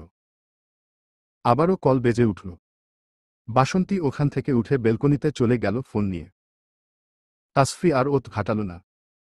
সে আছে অন্য চিন্তায়। তার একবার নিস্তব্ধর অবস্থান পরীক্ষা করে আসা উচিত, নাকি এভাবেই থাকবে। তাসফি গুটি গুটি পায়ে নিস্তব্ধর রুমের সামনে এলো। উকি মেরে দেখার চেষ্টা করল নিস্তব্ধ কি করছে, কিন্তু রুমের মাঝে মানুষের উপস্থিতি টের পেল না। তাসফি ঠোঁট উল্টাল। গেল কোথায় লোকটা? কি করছেন ম্যাডাম? কানের পুরুষালী কণ্ঠস্বরের ভারে তাসফি চমকে উঠল। চোখ খিচে বন্ধ করে নিল। যেখানে বাঘের ভয় সেখানেই সন্দেহ হয়। তাসফি মেকি হাসার চেষ্টা করে পিছু ঘুরে দাঁড়াল। নিস্তব্ধ, ভ্রু নাচাল। আমার রুমের সামনে ম্যাডামের উকি মারা হচ্ছিল কেন শুনি? কারণটা জানতে পারি। তাসফি পালানোর পথ খুঁজছে। নিস্তব্ধ সামনে দাঁড়িয়ে থাকায় দৌড় ও দিতে পারছে না, নইলে নির্ঘাত এখন সে দৌড় মারত। নিস্তব্ধ তার দিকে আর একটু ঝুঁকে আসতেই তাসফি মুখের কাছে দুহাত জোর করে সঙ্গে সঙ্গে বলে উঠল, বাসন্তী আপা, বাসন্তী আপা আমায় আপনার টি শার্ট নিতে পাঠিয়েছিল। নিস্তব্ধ ভ্রু উঁচিয়ে চাইল। কৌতুক করে বলল, মানে সিরিয়াসলি? আপা তোমায় আমার টি শার্ট নিতে পাঠিয়েছে? তাসফি ডানে বামে মাথা নাড়ল, আবার উপর নিচ মাথা নাড়ল। দূর, কি করছে সে? ওহ, তাই বুঝি? আপা আমার টি শার্ট দিয়ে কি করবে শুনি? পরবে বুঝি? আপার জামা কাপড়ের বোধহয় আপনার মতো অভাব পড়েছে। আমার সাইজ তো আপনার ও হবে না। না আপা তো দূরের কথা। তাসফির বুকের ধুকপুকানি ক্রমশই বাড়তে লাগল। লোকটা কাছে আসলেই সে নিজের উপর নিয়ন্ত্রণ হারিয়ে ফেলে। নিস্তব্ধ আরও একটু ঝুঁকে তাসফির ঠোঁট ছুঁই ছুঁই অবস্থায় ফিসফিস করে বলল, অবশ্য আপনি পড়তে চাইলে দিতেই পারি। এর আগেও তো পড়েছেন। আশা করি প্রবলেম হবে না। তাসফি চোখ খিচে বন্ধ করে নিল। ছি, লোকটা কি করে জানল এই কথা? ছোট ভাইজান, আপনারা ওখানে কি করছেন? রুম্পার কণ্ঠ পেয়ে নিস্তব্ধ ঝট করে সরে পড়ল। তাসফি এই সুযোগে একছুটে বাসন্তীর রুমে এসে দরজা লাগিয়ে দিল। নিস্তব্ধ চেয়েও আটকাতে পারল না। নিস্তব্ধ মৃদু কেশে রুম্পার উদ্দেশ্যে বলল, বলছিলাম আমার জন্য এক কাপ চা পাঠিয়ে দিস তো। বুঝলি, গলাটা না কেমন যেন খুসখুস করছে। রুম্পা মুচকি মুচকি হাসতে হাসতে চলে গেল। ভাইজানের অজুহাত সে ঠিক বুঝতে পেরেছে। হি হি হি। পরদিন সকালবেলা তাসফির কেন জানি না আজ উঠতে একটু লেট হয়ে গেল। আকাশের অবস্থাও আজ ততটা ভালো নয়, কেমন একটা মেঘলা মেঘলা ভাব বিদ্যমান। ঠাহর করা যাচ্ছে বৃষ্টি হবে বোধহয়। নিচে গিয়ে আজ তাসফি নিস্তব্ধর ও দেখা পেল না। হয়তো চলে গিয়েছে হসপিটালে। কলেজের পরিবেশ আজ কিছুটা গরম গরম। কলেজে প্রবেশের পর তাসফির এমনটাই মনে হল। চারিদিকে কেমন ফিসফাসের রমরমা, মৃদু ভৎসনার গুঞ্জন। তাসফি বুঝতে পারছে না হঠাৎ সবার কি হলো। এর মাঝেই কতগুলো মেয়ে এসে তার পাশে ভিড় জমিয়ে বলল, এই দেখ দেখ, এই মেয়েটা না? আরে হ্যাঁ হ্যাঁ, এই মেয়েটাই তো। হ্যাঁ দেখ, কেমন নির্লজ্জ সারের সঙ্গে ফষ্টিনষ্টি করে, কেমন ড্যাং ড্যাং করতে করতে কলেজে চলে এসেছে। আরে এসব মেয়েদের এক ফোঁটাও লজ্জা বোধ আছে নাকি? আরে এই জন্যই নিস্তব্ধ স্যার বোধহয় সেদিন মেয়েটার নিখোঁজ হওয়ায় এতটা উতলা হয়েছিল। বুঝিসনি? তাসফি শুধু হতভম্ব হয়ে সবটা শুনছিল। মুহূর্তের মাঝে ঘটনা ঘটায় তাদের কথার আগামাথা সে কিছুই বুঝছে না। ভিড়ের মাঝ থেকে আশা আর সন্নিধি তাসফিকে টেনে বের করে আনল। একটা ফাঁকা ক্লাসরুমে এনে তাকে বসালো। তাসফি অবাক স্বরে বলল, কি হয়েছে আশা? বাইরে সবাই কি বলাবলি করছে? আশা তাসফিকে মৃদু ধমকে বলল, তার আগে তুই বল, তোর ফোন কোথায় রেখেছিস? কতবার কল দিয়েছে দেখিসনি? মেসেঞ্জারে ভিডিওর লিংক পাঠিয়েছি তাও দেখিসনি? তাসফি মাথা নাড়ল। ব্যাগ থেকে ফোন বের করে দেখল তা সাইলেন্ট করা। আশা তাসফির হাত থেকে ফোন নিয়ে একটা ভিডিও ওপেন করে তাসফির হাতে ধরিয়ে দিল। তাসফি বিস্ফোরিত দৃষ্টিতে সেদিকে তাকিয়ে রইল। এলোমেলো চোখে সে একবার আশা আর সন্নিধির দিকে চাইল। কাপা কণ্ঠে বলল, কিন্তু আমরা তো। আশা ওকে থামিয়ে বলল, আমরা জানলে কি হবে তাসফি, সবাই তো জানে না। ভিডিওতে দেখা যাচ্ছে নিস্তব্ধ তাসফিকে দেওয়ালের সঙ্গে চেপে ধরে আছে। নিস্তব্ধ কেবলই নিচু হচ্ছে তাসফির মুখের দিকে। এরপরই ভিডিও কাট। যে ভিডিওটা করেছে বাকিটুকু করার বোধহয় সে আর সুযোগ পায়নি। ক্যাপশনে স্পষ্ট করে লেখা, এই হচ্ছে প্যাশন মেডিকেল কলেজের একজন আদর্শ শিক্ষকের অবস্থা। ছাত্রীর সঙ্গে ফষ্টি নষ্টি। ছি, ছি ছি। বাতাবরণ মানুষের উত্তপ্ত নিঃশ্বাসের মতোই উষ্ণ। আকাশে মেঘ অথচ পরিবেশ গরম। আরিফুল হক নিস্তব্ধ রাগীর মুখশ্রীর পানে একবার তাকিয়ে শুধালেন, দেখ, নিস্তব্ধ গ্রুপ থেকে ভিডিওটা ডিলিট করার কথা বলা হয়েছে। তবে যা রটে যাওয়ার তা তো রটেই গিয়েছে। এখন আর কিছুই করা সম্ভব নয়। তারা তো আর সত্যিটা জানে না। কিচ্ছু রটেনি স্যার। রটানো হয়েছে। আমার স্ত্রীকে আমি জড়িয়ে ধরব না কিস করব সেটা একান্তই আমার ব্যক্তিগত ব্যাপার। সুজন বলল, দেখ, নিস্তব্ধ রটানো হয়েছে সেটা আমরাও বুঝতে পারছি। কিন্তু যে কাজটা করেছে সে তো তোর ক্ষতি চায় বলেই সুযোগটা লুফে নিয়েছে। হ্যাঁ, আমার ক্ষতি চায় তাই না। যে এই কাজটা করেছে না, ওর কলিজাটা ছিঁড়ে নিয়ে আসব আমি। কত বড় বেত্তমিজ, বলে কিনা আমি নাকি নিজের বৈধ ওয়াইফের সঙ্গে ফষ্টি নষ্টি করি। ফষ্টি নষ্টি কত প্রকার কি কি সবগুলো বুঝিয়ে ছাড়ব জানোয়ারটাকে। স্যার, ভিডিও ডিলিট করার আগে ফেক আইডিটা দেখে রাখুন। সুজন, তোর বন্ধু হৃদয়ের নম্বরটা আমায় সেন্ড কর। ও তো এসব কাজে এক্সপার্ট। ওকে বল যে করেই হোক আইডিটাকে ট্র্যাক করতে। একবার শুধু জানতে পারি। জাস্ট একবার। নিস্তব্ধ আরিফুল হকের দিকে রক্তচক্ষু বদনে চেয়ে শুধাল, আর আমি যদি এবারে কোনোভাবে জানতে পারি এবারেও এসব কাজের সঙ্গে আপনার অপদার্থ মেয়ে জড়িত আছে, তবে মেয়ে বলে এবারে আমি আর তাকে ছেড়ে দেব না। আর শুনুন, কিচ্ছু রটে যায়নি, বুঝেছেন? সবাইকে মাঠে জোর করুন এখনই। এতদিন যা বলিনি আজ বলবো। সুজন নম্বর দিতেই নিস্তব্ধ হৃদয়কে কল লাগালো। হ্যালো হৃদয়। হ্যাঁ শোনো, আইডির নাম নীলপদ্ম। 30 সেকেন্ডের ভিডিওটি ছাড়া হয়েছিল সকাল 6টার দিকে। আমাদের কলেজ গ্রুপে ছাড়া হয়েছিল। হ্যাঁ হ্যাঁ, আমি তোমায় লিংক পাঠিয়ে দিচ্ছি। যত দ্রুত সম্ভব আইডিটা ট্র্যাক করার চেষ্টা করো ভাই। তুমিই একমাত্র ভরসা। প্লিজ যত দ্রুত সম্ভব। আচ্ছা, রাখছি। নিস্তব্ধ ফোন কেটে বাসন্তীর নম্বরে কল লাগালো। কি ব্যাপার ভাই এই সময়? আপা শোন, যেখানে আছিস, যেভাবে আছিস, এখনই আমার রুমে যাবি। ড্রেসিং টেবিলের 3 নম্বর ড্রয়ারে আলমিরার চাবির ছোড়া পাবি।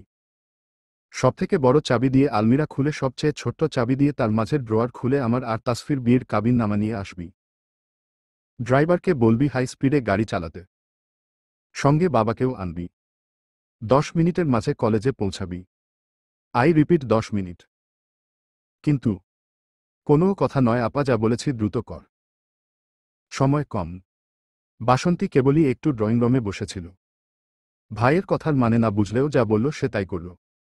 মানসা তাসফিদের পিছু পিছু এসেছিল। সব দেখে আহাজারি করে বলল, ও মাই গড, এসব কি তাসফি? শেষে কিনা তুমি আর নিস্তব্ধ স্যার। এই জন্যই বুঝি নিস্তব্ধ স্যার তোমায় বারবার নিজের চেম্বারে ডাকত। ইশ্বস, হাও রোমান্টিক। হা হা হা। তাসফি চোখ ফেটে বেরিয়ে এলো নোনাজলের ভাণ্ডার। তাসফি উঠে দাঁড়িয়ে প্রতিবাদ করে বলল, মুখ সামলে কথা বলবে মানসা। নিস্তব্ধ, ইয়াসার আমার প্রেমিক নয়। He is my husband. Husband সঙ্গে কেউ ফষ্টি নষ্টি করে না, বুঝেছ? আমাদের হালাল সম্পর্ক। তাই বদ্ধ রুমে আমরা কি করব না করব তোমরা বলার কে শুনি। মানসা অবাক হওয়ার ভান করে বলল, ও তাই বুঝি। নিস্তব্ধ স্যার তোমার হাসবেন্ড। হাসালে তাসফি। মানসা জোরে জোরে হাসতে লাগল। নিজেদের নোংরামি ঢাকতে এখন মিথ্যা গল্প ফাঁদছ। অসাধারণ। নোংরা মেয়ে। মানসার গালে ঠাস করে চড় পড়ল। পুরুষটা বোধহয় নিজের সর্বশক্তি লাগিয়ে কষিয়ে চড়টা বসিয়েছে গালে। মানসার মাথা ঘুরে উঠল চড়ের দমকে। ইডিয়েট। তোমার সাহস কি করে হয় আমার ওয়াইফকে নোংরা মেয়ে বলার? কি হলো আনসার মি। মানসা কোনো উত্তর দেওয়ার ভাষা খুঁজে পেল না। সে এখনো শকে আছে। নিস্তব্ধ এক পলক তাসফি পানে চাইল। কাঁধ জড়িয়ে ভরসা দিয়ে আদুরে স্বরে শুধাল, কিছু হয়নি বউ। এই তো সব ঠিক হয়ে যাবে এখনই। আমি ঠিক করে দেব সব। প্রমিস ইউ জান। মানসার দিকে তাকিয়ে বলল, কি হলে এখনো দাঁড়িয়ে আছো কেন? ক্ষমা চাও তোমার ম্যাডামের কাছে। মানসা বিস্ফোরিত দৃষ্টিতে চাইল। তার চোখ ছলছল করছে। তার মানে কি সত্যিই তাসফি? মানসা আর ভাবতে পারল না। কাপা কণ্ঠে শুধাল, আমায় মাফ করে দিও তাসফি। নিস্তব্ধ তাসফির হাত আঁকড়ে ধরে সামনে এগিয়ে চলল। আশা আর সনিধি এক পলক মানসার দিকে চেয়ে তারাও চলল ওদের পিছু পিছু। মানসা ওখানেই ঠাস করে বসে পড়ল। তবে কি বাবা এ বিষয়ে অবগত ছিল? তবে কেন তাকে জানাল না? মানসা হাওমাও করে বসে কাঁদতে লাগল। কিন্তু তার কান্না কারো কাছে পৌঁছাল না। আর না কেউ দেখল। নিস্তব্ধ মাঠে জোর হওয়া সকলের সামনে তাসফির হাত ধরে টেনে এনে দাঁড় করাল। নিস্তব্ধ সবার সামনে এনে তাসফিকে দাঁড় করাল। নিস্তব্ধ তাসফির পেছনে দাঁড়াল। তাসফির দুহাত ধরে উঁচু করল, আরও একটু হাতের চাপ প্রয়োগ করে স্পর্শ গভীর করল। বর্জ্যকণ্ঠে বলল, এই নাও, তোমাদের সকলের সামনেই ফষ্টি নষ্টি করছি। নাও নাও, দেখে নাও। এভাবেই তো ভিডিওতে তাসফির হাত গভীরভাবে ধরে রেখেছিলাম, তাই না? এতটা কাছাকাছি দাঁড়িয়েছিলাম। তখন সামনে দাঁড়িয়েছিলাম, এখন পেছনে। এটা কোনো বড় ম্যাটার নয়। নাও নাও, দেখ সবাই। Look at me. এভাবেই ফষ্টিনষ্টি করছিলাম। রাইট। এতক্ষণে মাঠে হওয়া সকল গুঞ্জন থেকে কেমন গুমোট ভাব আঁকড়ে ধরল সকলকে। সবাই স্তব্ধ বদনের সামনে তাকিয়ে আছে। এমনটা তাদের মোটেও আশায় ছিল না। সবাই একে অপরের দিকে অবাক দৃষ্টিতে নিক্ষেপ করে চাইল। নিস্তব্ধ সকলের নীরবতা অবলোকন করে মুচকি হাসল। তাসফিকে পুনরায় সযত্নে তার পাশে দাঁড় করিয়ে হাত আঁকড়ে ধরে থাকল। যেন ওই একমাত্র হাতই তাসফির ভরসা। এই হাত তাকে সব বিপদের থেকে মোকাবিলা করবে। তাকে রক্ষা করবে। ভিড়ের মাঝ থেকে একটা ছেলে বলে উঠল, এসব কি করছেন? একজন শিক্ষক হয়ে সবার সামনে এখন নোংরামি করতে বাধছে না? এই আপনাদের মতো স্যারদের জন্য আজ সমাজটা রসাতলে যেতে বসেছে। নিস্তব্ধ মুচকি হেসে ঠাট্টা স্বরে বলল, কি বলছো ভাই? নিজের হালাল স্ত্রীর সঙ্গে নোংরামো কেন করব? আরে এটাকে তো রোমাঞ্চ বলে, জানো না বুঝি? নিস্তব্ধর কথার মানে বুঝতে সবাই একে অপরের দিকে হতভম্ব হয়ে চাইল। নিস্তব্ধ আবারও শক্ত কণ্ঠে বলল, আর হ্যাঁ, এখানে আমি কোনো শিক্ষক বা ডাক্তার নই। আর না তো তোমরা আমার শিক্ষার্থী। আমি এখানে কথা বলছি একজন সাধারণ মানুষ, একজন হাসবেন্ড হিসেবে, যে তার স্ত্রীর সঙ্গে নোংরামো টকমা কিছুতেই সহ্য করবে না। আর তোমরাও আমার মতো সাধারণ মানুষ। তাই সাধারণ মানুষের মাঝে এখন কোনো শিক্ষক শিক্ষার্থী বলতে কিছু নেই। আশা করি বুঝাতে পেরেছি। বাসন্তী ততক্ষণে সেখানে এসে হাজির হয়েছে। নিস্তব্ধ তাসফির কাঁধ হালকাভাবে জড়িয়ে বলল, হ্যাঁ, এই নিস্তব্ধ ইয়াসার বিবাহিত। আর এই যে তার পাশে দাঁড়িয়ে থাকা মেয়েটা তার একমাত্র অর্ধাঙ্গিনী। আমরা বদ্ধ চেম্বারের কোনো নোংরামি করছিলাম না, বরং যে আমাদের প্রাইভেট মোমেন্টের ভিডিওগুলো পাবলিক করেছে সেই ব্যক্তি অপরাধী। আর বিয়ের কথা বানোয়াট মনে হলে এই যে কাবিননামা চেক করে দেখতে পারো। তবুও বিশ্বাস না হলে তারিখ মিলিয়ে দেখতে পারো। ভাবতেই পারো আমার বাপ উকিল, এগুলো বানানো সহজ ব্যাপার। আরে ভাই, আইন এতটাও সোজা নয় যে তুমি 10 মিনিটে জাল কাগজ বানাবে। তবুও বিশ্বাস না হলে এক্সপার্টকে দিয়ে সই করা কলমের কালি পরীক্ষা করিয়ে দেখতে পারো তা কতটা পুরনো। যে কাজী বিয়ে পড়িয়েছে তাকেও ডেকে আনতে পারো। As your wish. But Tasfi my wife, it will not be false proof in any way. সকলের চোখে বিস্ময়। পুনরায় শুরু হলো গুঞ্জন। এই তবে কি এই তাসফি নামের মেয়েটাই নিস্তব্ধ স্যারের বউ? ও মাই গড, এই মেয়েটাই। ছি, আর আমরা কিনা শুধু শুধু মেয়েটাকে কত কথা শোনালাম। সত্যি আসলেই আমরা বোকা। না বুঝে স্যারকে কত কথা বলে ফেললাম।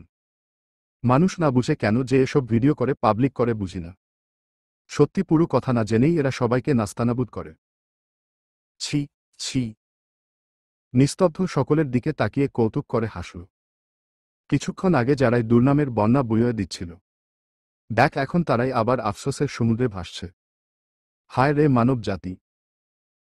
তাসফি অপলক তাকিয়ে রইল তার ডাক্তার সাহেবের মুখশ্রীর পানে। তার সুদর্শন ডাক্তার সাহেবের রাগী মুখখানা দেখতে বোধহয় আরও একটু বেশিই সুদর্শন লাগছে। কি অদ্ভুত তাসফির এত কিছুর মাঝেও এত কেন ভালো লাগছে?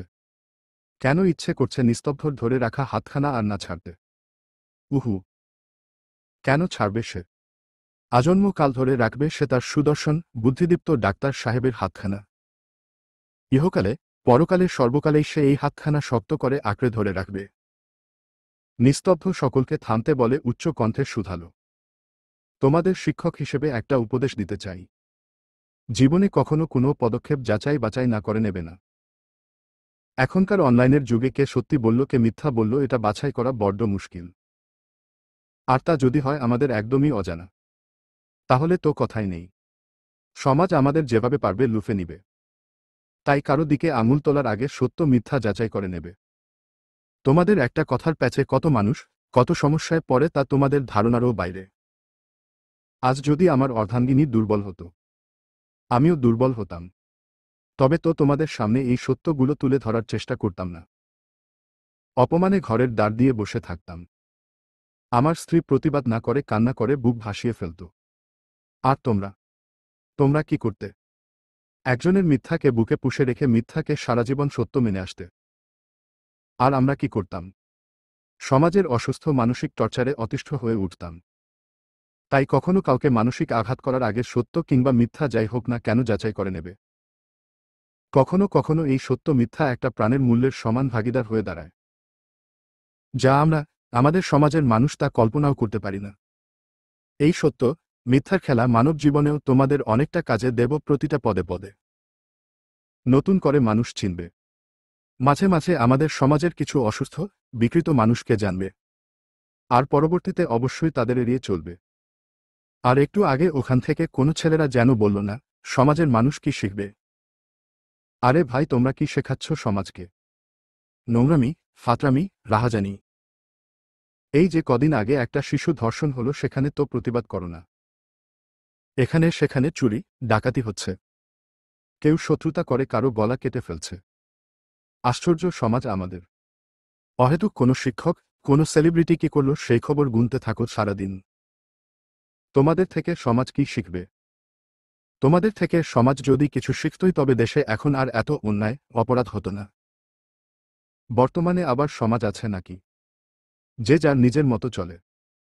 আরে সমাজই যদি থাকতো তবে স্কুল কলেজ পড়ুয়া মেয়েদের ছেলেরা ইভটিজিং করলে সমাজের আর 5টা লোক এগিয়ে এসে মেয়েটাকে সাহায্য করত। কই তা তো করে না। যে যার কাজ নিয়ে ব্যস্ত। অন্যের কথা ভাববার সময় আছে নাকি কারো? সকলে নিজের পকেট ভরতে ব্যস্ত। সমাজ আছে কিন্তু সমাজের মানুষগুলোর মনে বর্তমানে একতা নেই, সাহস নেই। কেউ তো পশুর সমান, কেউ কেউ পশুর চাইতেও নিকৃষ্ট। যেসব মানুষজন ছোট্ট শিশুদেরকে ধরে ধর্ষণ করতে পারে তারা আবার মানুষ হয় কেমন করে? দেশে ধর্ম নিয়ে টানাটানি। আরে ভাই আমরা সবাই তো মানুষ। যার যার ধর্ম সে পালন করো না, কেউ তো বাধা দিচ্ছে না। তবুও কেন এত হানাহানি? এই মন্দির ভাঙ্গে মসজিদ ভাঙ্গ। কেন ভাই? কেন এত হিংসা বিদ্বেষ? আমাদের প্রিয় নবীর শিক্ষা ভুলতে বসেছে মানুষ। দিনে কে কয় ওয়াক্ত নামাজ পড়ে, কে কতবার আল্লাহকে স্মরণ করে? সমাজের খোঁজ খবর রাখো তোমরা।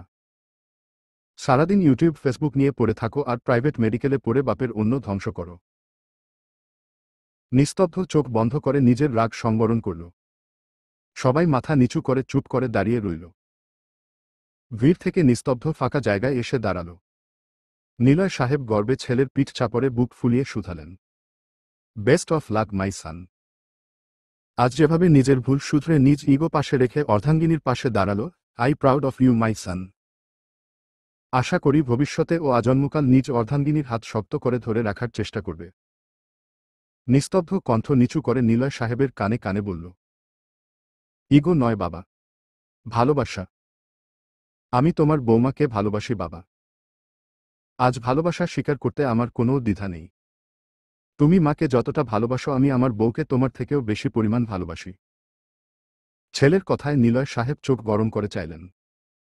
একটা কথা বলে যদি সে শান্তি পায়, ভালোবাসা স্বীকার করবে তবুও নিচু হবে না, মানে তাকে টেক্কা দিতেই হবে। তবে সে যাই হোক, টেক্কা তো দেবই, ছেলেটা কার দেখতে হবে না। হুহু। ভাবনার মাঝেই ভদ্রলোক আনমনেই হাসতে লাগল। নিস্তব্ধ ভ্রু কুঁচকে বলল, মাথা ঠিক আছে তো তোমার?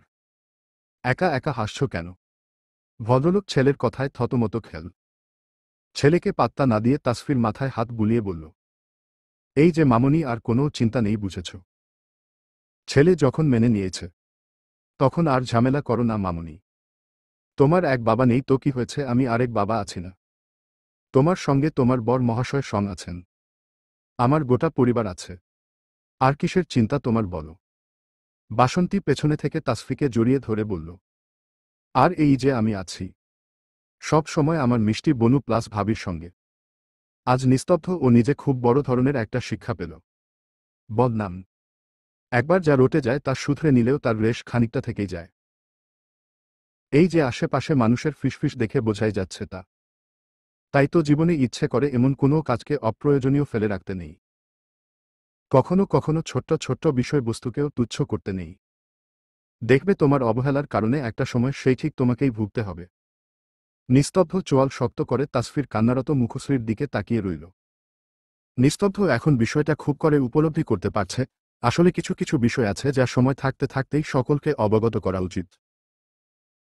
সময় পেরিয়ে যাওয়ার পর তার সামনে আসলে ভীষণ করে ভুগতে হয়। ক্ষতি বই লাভ কিছুতেই হয় না। অর্ধাঙ্গিনীর আধ ভেজা শুষ্ক চোখ মুখ দেখে নিস্তব্ধর বড্ড মায়া হল। তারা এখন বসে আছে গাড়িতে। তাসফি কান্না করেই যাচ্ছে।